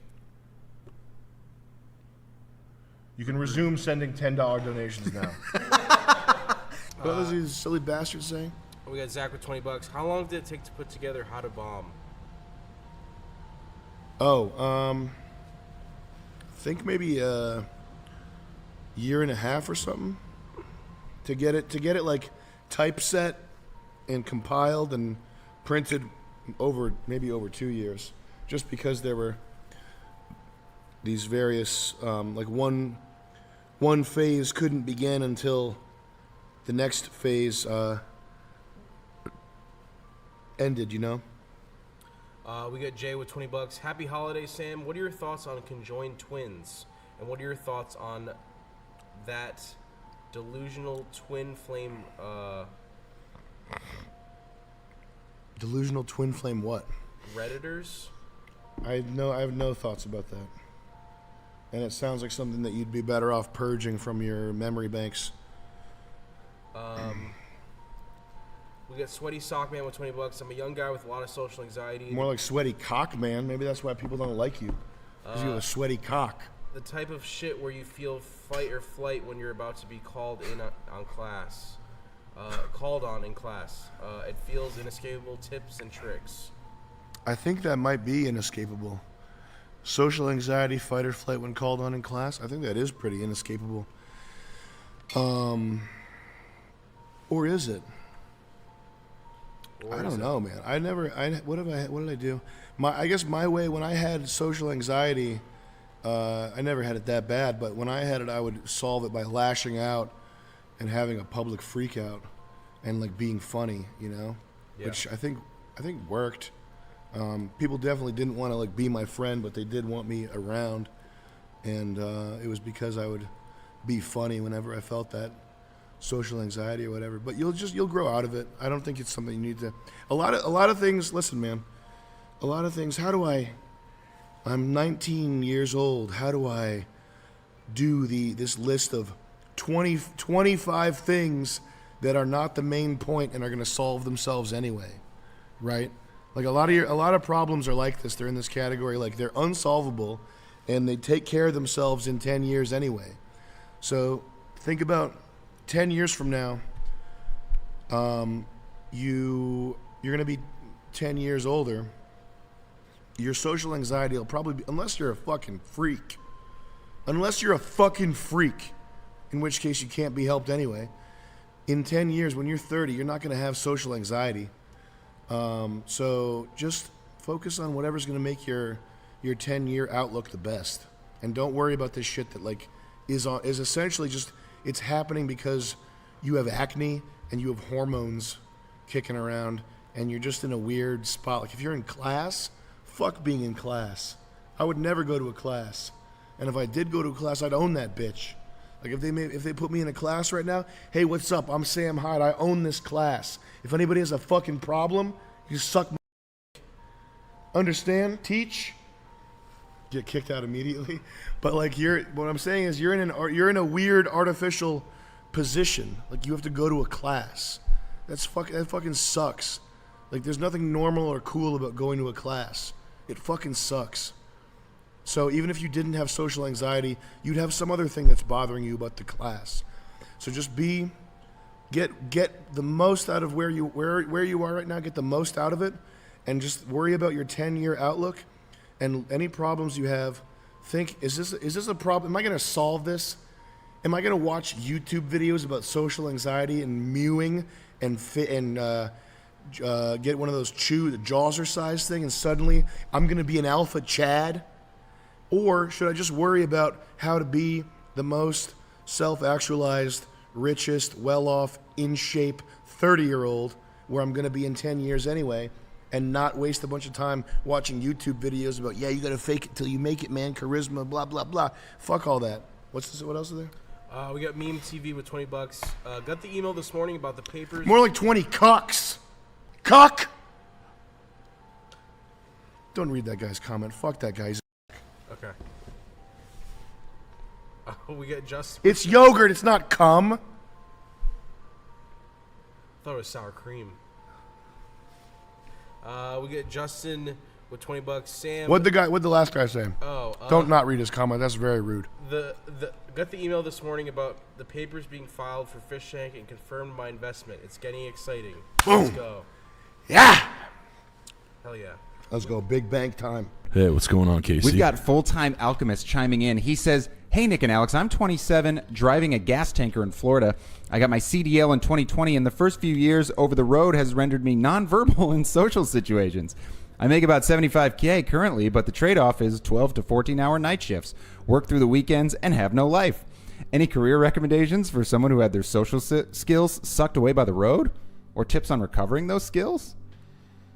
Yeah, man. When you get off a shift, why don't you go have a fucking shift drink? Jesus Christ. Come on. You're saying those words too well. You know damn well you can sneak out. You're not driving every day, all day. And if you are, there's one of two things could be happening. You could be making more money driving more hours, which could buy your way out of anything, which is my theory. Oh, you don't like me? Chat with a lot lizard. Yeah. Hey, sweetheart, where you going? You going to Missoula? Can I get a ride? Yeah. Hey, can I get a ride? Yeah, I got little flies on my crotch. So what? I mean, buddy, you're gonna have to. I mean, look, the drinking alone is the age-old watering. You know, the little watering hole is the ages-old secret. Travel alone. You know, becoming an interesting person is. There's nothing wrong with that. Gym. I say this to my single friends all the time. Gym, cooking are the safe ones. Those are the nice boy answers. The bad answers that you might not want to hear, drinking alone at decent dive bars with pool tables isn't the worst place to go meet and fuck a girl. She's not going to be pretty. It's probably the place to go. It's probably, yeah. I'm sorry. Yeah. Look, I'm not talking about, you're not going to go fuck Kate Hudson. Higher the average BMI. Yes. The better your chances. Yeah, you want to, like, wheezing, not from you, from her. Walking from the bar stool to the Yes. Like, this is not a scenario. Listen, you're a truck driver. Okay? I'm a fucking fat slob with red flaky skin. We're not talking about being supermodels. Okay? We're talking about being stinkies. It's okay. We don't have to be embarrassed here. No one in this fucking chat is a fucking supermodel. Not a fucking chance. And if they are, they're awkward as shit. So literally they're rendered the same scale. Go fuck an ugly old slob. Please. Please, God. I cannot tell you how angry. Doesn't that drive you fucking nuts? Have you ever had friends who don't get laid for years? Yeah. And they like refuse to like bring their standards down? This drives me up the fucking wall. Nah, dude. Dude, that's gross. You know what's gross? Not being a normal person who has a job and a functioning member of society, not getting pussy because of standards. Gross. We all shit. And I'll be honest with you. Take it from someone who knows. Not me. Maybe someone better looking than I am. They'll tell you. I mean, I think every comedian in the world says it. The 4, 5, 6 sex is always better. My wife's a 3. Drop that down a scale, yeah. Yeah. The 2, 3, 4. My wife, when I met her, she had a tooth growing out of her nose. Guess what I did? I fucked it. No. And the ego, whatever ego people have is like, I have standards. I shouldn't. Listen, I'm not saying marry Kate Hudson at a pool hall. But I'm talking to a person who has no social skills, all right? You are broken. You have not had human contact. You need it. Go to the gym, go to the supermarket, talk about recipes. I don't know how to make this. Can I have help? Asking for a favor is a way to do it. Hey, I don't understand what a leak is. Can you tell me what a leak is? Oh, that's so sweet. Oh, cooking class. I don't want to. That's normie shit. I'm more of a favor of like seriously. I want you to be inside a Pontiac Sunbird, getting fingered. You need it. You need to move the needle. Get it out of your system. There, guys. Look on the bright side. And sometimes the bright side is, of course, a fat girl. Sometimes the bright side is a chunky girl singing Mr. Brightside at karaoke because she knows all the words because she's sad and thinks that she has a shot with the lead singer of the Killers. Man83 says OpenAI chat is pretty limited, but it's good for solving basic algorithms and creating programs. Still have a very long way to go before Skynet becomes a thing. Skynet will never be a thing. James, since 10, been on a mental journey this past couple months. Just want to say thank you for pulling the truth out of me. I feel in control of my diet, emotions, finances. Honestly, just loving life right now. Thank you. Thank you, man. And it's progressive. It's step by step. Like you have to just fight for those little victories. Like if you're waking up at 3 p.m. and you wake up and you're like, oh my God, my day is blown. I woke up at 3 p.m. That's fine. Just tomorrow, wake up at 2:45. That's how you do it. You just add. You keep building momentum, and don't kick yourself when you're down. When you get hit, and you're like, oh, I had dominoes again. I woke up at 6. Just do better the next day. You can start right now. Like if you realize at 4 p.m. that you didn't do anything today that you're supposed to do, and like you just had the worst in terms of productivity, the worst day ever, and like you ate garbage food, you can start right then. Like 4:35, get back on the horse and just be like, make a to-do list for tomorrow, plan out tomorrow. But you can always pick yourself up. Yeah.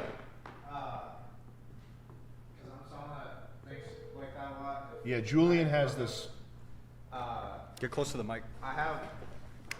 What I've started doing is I have. Yo, you click like it helps me help my daughter. This is OpenAI. 6701 is not available. At the tone, please record your message. When you have finished recording, you may hang up or press 1 for more options. Hey, your shit doesn't work. You're all gonna be broke and jobless in a year, and I hate you. I have one thing I rely on doing though, which is folding laundry. But yeah.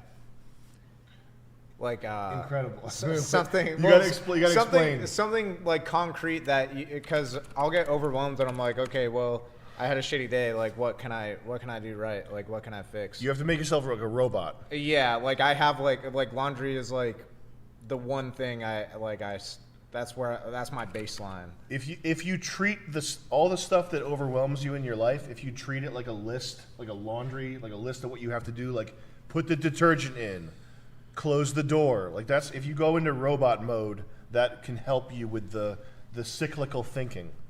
Yeah. Is that what you're saying?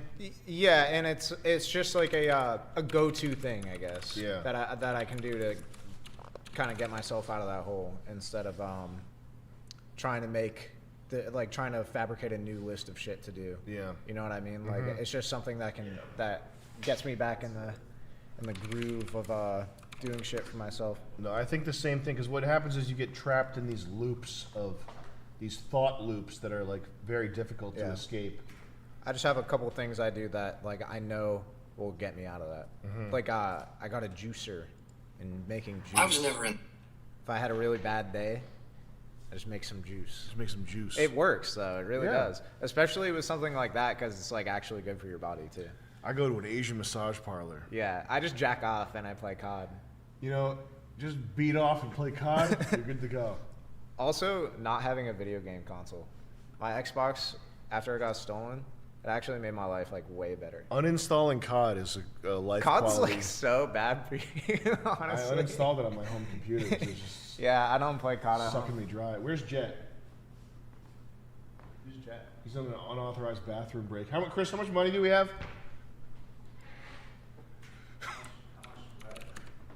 Chris, where's my money? 1.3 million? Okay, that's good for me. I was never in this for the money. But it turns out that the money was an absolute necessity for me. I tried to live the dream. I tried to have a job, a girlfriend, another job, and I failed. But the good thing about the American dream is that you can just go to sleep and try it all again the next night.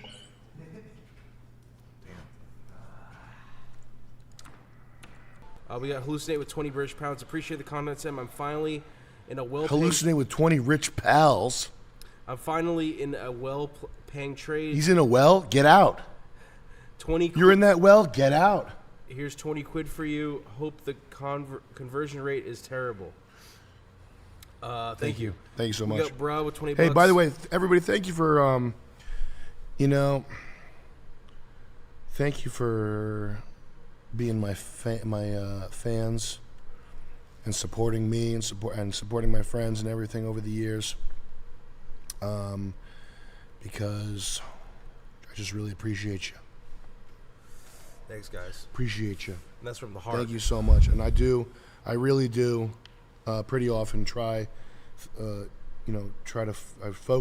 mentally focus on providing you with whatever at the crossroads of the most entertaining thing that's able to make the money to support the keep it going. But I'm glad you guys are you've been with me through all this shit, and I hopefully the payoff is going to continue to be there. I think I'm I'm excited to share world peace too, and you know, keep this going until I'm 85 years old and have some violent episode with, you know, I'll probably, you know, realistically, I'll probably like some brutal, something to do with minorities or something on an airplane or something like that. Just go out like that and just have The legacy. a legacy of shit, which is fine. You know, that's what old crazy people do. I'll be on. We're more like 65, but I'm gonna keep working until Burger King hat crown. I'll be guy. the Burger King hat crown guy. Part 2 We'll times see. 10. I'll get there, but in the meantime, I'm gonna continue to try my very best to not disappoint you guys and keep the entertainment flowing. On my arm right here, I've written "Be likable and be less negative," and I don't want. I'm negative because people, you know, send in. I'm negative. It's just my nature. It's just what it is. But I'm not a nihilist, and I am an optimist. I really do mean that, and I don't want people to get the wrong idea. So I'm going to make a conscious effort here to be less negative. I think it's funny sometimes. It's funny, you know, for Indians and stuff like that. There's a balance to it. There's a balance to it, and I don't want to have the balance be askew. I think that's probably unhealthy. Yeah. What'd that fucking kid say? We got bro with $20. I walked in on my uncle's in his butt one time. Apparently, he says it gets him high quicker than smoking it. Yeah, that's actually a better way to do it. Yeah. And part of the reasoning is like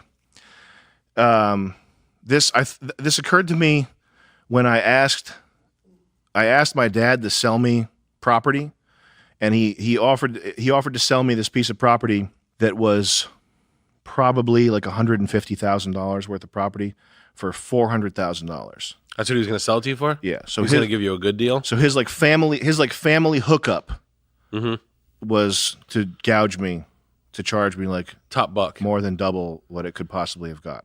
What Stefan Mal talks about a lot is there's one thing that's a very special point, which is the way that this is not really related to child molestation or Cain Velasquez, but is you should think about yourself as though you were, at times it is useful to think about yourself as though you were a child that you were taking care of. Okay? So your instincts, your unguided day to day, like you're going to McDonald's, you're whacking off, you're staying up late, you're doing all this bad stuff that's like harmful. And it's like the one helpful frame to think about that type of thing is, would I let a child do this? If I was taking care of a 4-year-old child, would I let them go to McDonald's? Would I let them pick their nose all day? Would I let them fucking play video games until they were like till 3 a.m.? All these types of things. Because it's like you can use certain types of logical construction like that to totally reframe things, and when you reframe it properly, it's like insane.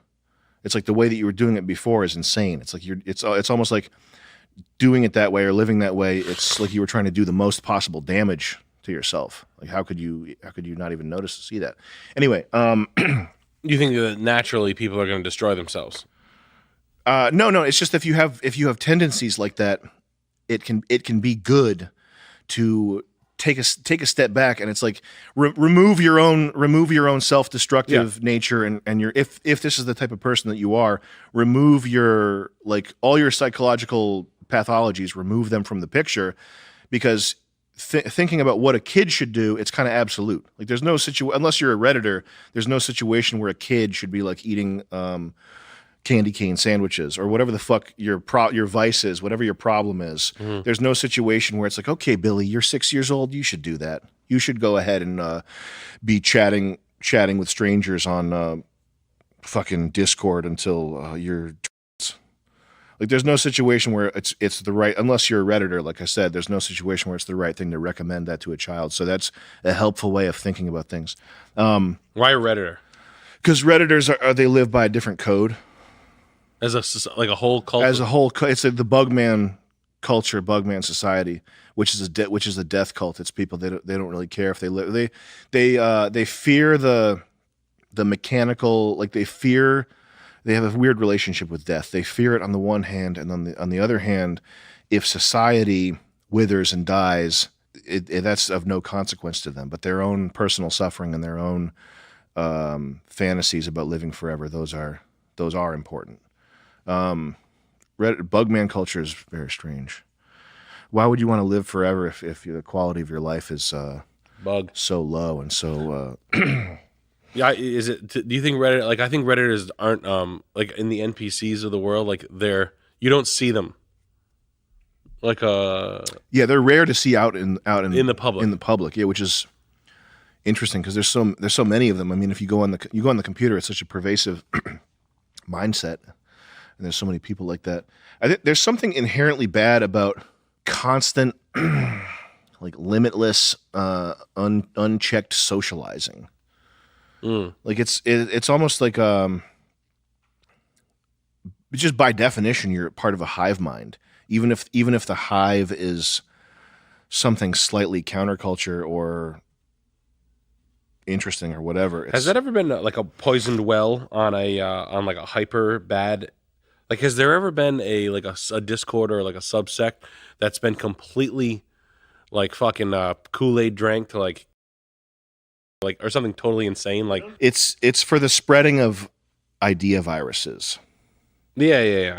Like it's really a petri dish for idea viruses. So when you're out in the open and you're like fully human, and there's you can feel the like delineation between your skin, the air, a tree, a city street. You're talking to other people.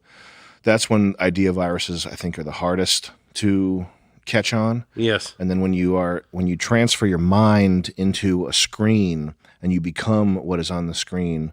And there's you've been sitting there for so long that you're like physically desensitized. You like no longer even feel the chair, and all you're aware of is the fact that the screen is all of your reality. That's when I think idea viruses can take the greatest grip on you. I'm with you. I know. I think I get what you're saying. That's why, like, when you lose your mind. When I was like 23, and I was like just like a normal construction worker, and within like 5 weeks I'm like, loose change is real, 9/11. Like full on, like, what was the one, Zeitgeist, yeah, like I watched Zeitgeist and became like I was in the metaverse. Where no, you don't understand, everybody's a lizard. Like, you're telling people that you just used to work construction with that you were talking about like pallet jacks with, like 3 months later I'm like, this dude, the president's a bug, dude. He's a spider. Like, what the? He's a freaking spider. You can see it. Okay. Freeze the frame. Okay. Freeze the frame. Okay, fine. You want real one? Okay, my boy's a union bricklayer, and he says that in the base of the State House, there's a fucking brick pyramid at the base of the dome. You know about pyramids, right? So now what? Like, and that's a conversation I've had in my life. After, to my friend who's a fellow Bobcat operator. And then they're just like, dude, I know what you're saying. Everybody's a little weird, but like, what the fuck? And you're like, yeah, dude. Yeah, I know, dude. Because fucked up shit happens all the time. That's like people's general understanding of zeitgeist and metaversian theory. Shit happens. Yeah, it's fucking weird, dude. Like, Michael Jackson did some fucked up shit, but he wasn't the first one. That Woody Allen definitely had a weird relationship with his stepdaughter. He knows about that specifically. He's still working, though. No one said shit about Woody Allen. He knows about shit he shouldn't know about. Yeah, like that's the one thing he's an agent. Yeah. He's put there to make it more realistic for you. Listen, if Relativity Media wants to buy a 3-picture deal with Woody Allen in the summer of 22 for top billing, and Bill Murray just signed on for lead, dude, I'll tell you, that's insane that they're going to put $22 million in a project when the last 2 indie projects from A24 only netted 20 million opening on the box office. PVC's heavy. If you get sheets of it. Yeah, I'm running pecs. The 257 Bobcat tracks are lightweight and they don't make damage, especially if you're running subgrade, just subgrade material. It's not going to fuck up when you're done finish. He's laying alternating blue and white bricks like the Epstein house. Yeah. That's so funny. He's just casually putting blue and white. I'm like, this Like is a gold owl. Yeah, I gotta put the fucking owl all the way up there. That's the job. Mhm. He's talking about building an island. He's bitching about it. Yeah. It's We got to get that fucking thing all the way up there. Hey, That's 45 feet. How are you gonna lift a 8-ton gold owl 25 feet? the fucking lull with the extension. It's 4x4, but I can't get it close enough because there's a fucking drain pipe in the way that puts us 8 feet out. You do the math on the angle. I can't get it up there high enough. So now I got to put a ladder on a pallet on a low. It's dangerous. Oh, Tommy, cut the wheel. You're going to damage the owl. Back it up. Tommy, back up the owl. Cut the wheel. The blood drain's not even in the right spot in the massage parlor room. The logistics of constructing an sex dungeon. Yes. You know what's funny is Someone did. I know. Yeah. You ever see the pictures, the behind the scene, like the FBI picture, the ones that were pre FBI, like when they had the dentist chair. What's funny is the building itself. It looks like shittily constructed. It has the look of it of like when they show Bohemian Grove, Saddam Hussein's palace. There's like a huge, super expensive marble desk, and then like the walls are like weirdly like fitted. Like have you ever seen like a pictures of like a Belarusian's house? Like Eastern Europe, like the construct. It's like straight. Like it's off. It's just like off. There's something off about it. Joey? Can you look up Epstein's palace or whatever? Not as Epstein, Little St. James Island photos. Yeah. And also, Joey, what do you think about the Cain Velasquez thing? That's pretty fucked up. It's extremely fucked up. Let's move on to the next group of kids, shall we?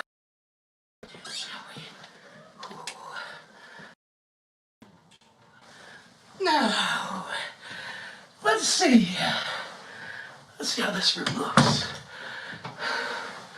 Well, this seems to be the nicest room so far. The wallpaper's pretty. You know, Santa, there's something else. Oh, Saint Nick loves more than a nice, clean,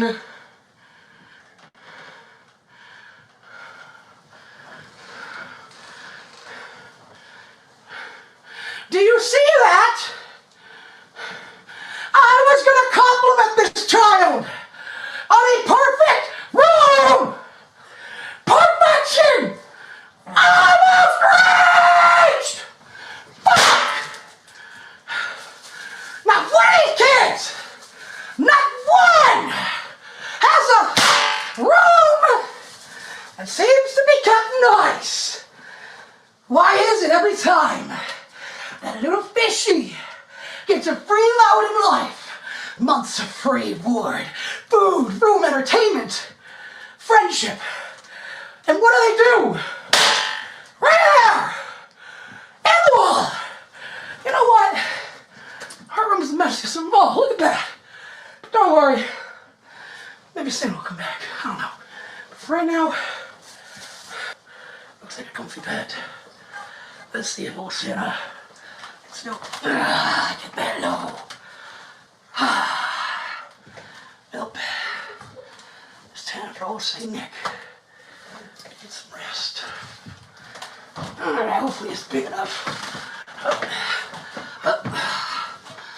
You know, I have actually slept in worse snowbanks, guys. You know, there might not be a whole lot of room yet. There we go. I have slept in a lot worse snowbanks. Okay. I've officially slept in better snowbanks. Alright. Ain't Santa Claus ain't losing no snowbank. They called me the snowbank. And this kid, damn. You see these pants? My, sir, do you see that? Ho, ho, ho, mother. Clean up. You are the greatest Santa. I may be a man of the Christmas night, but thanks, Sam. you should not be a lady of the Christmas Eve. Crew. On the knees, no less. Okay, let's try this again. Don't lose your pops, Santa.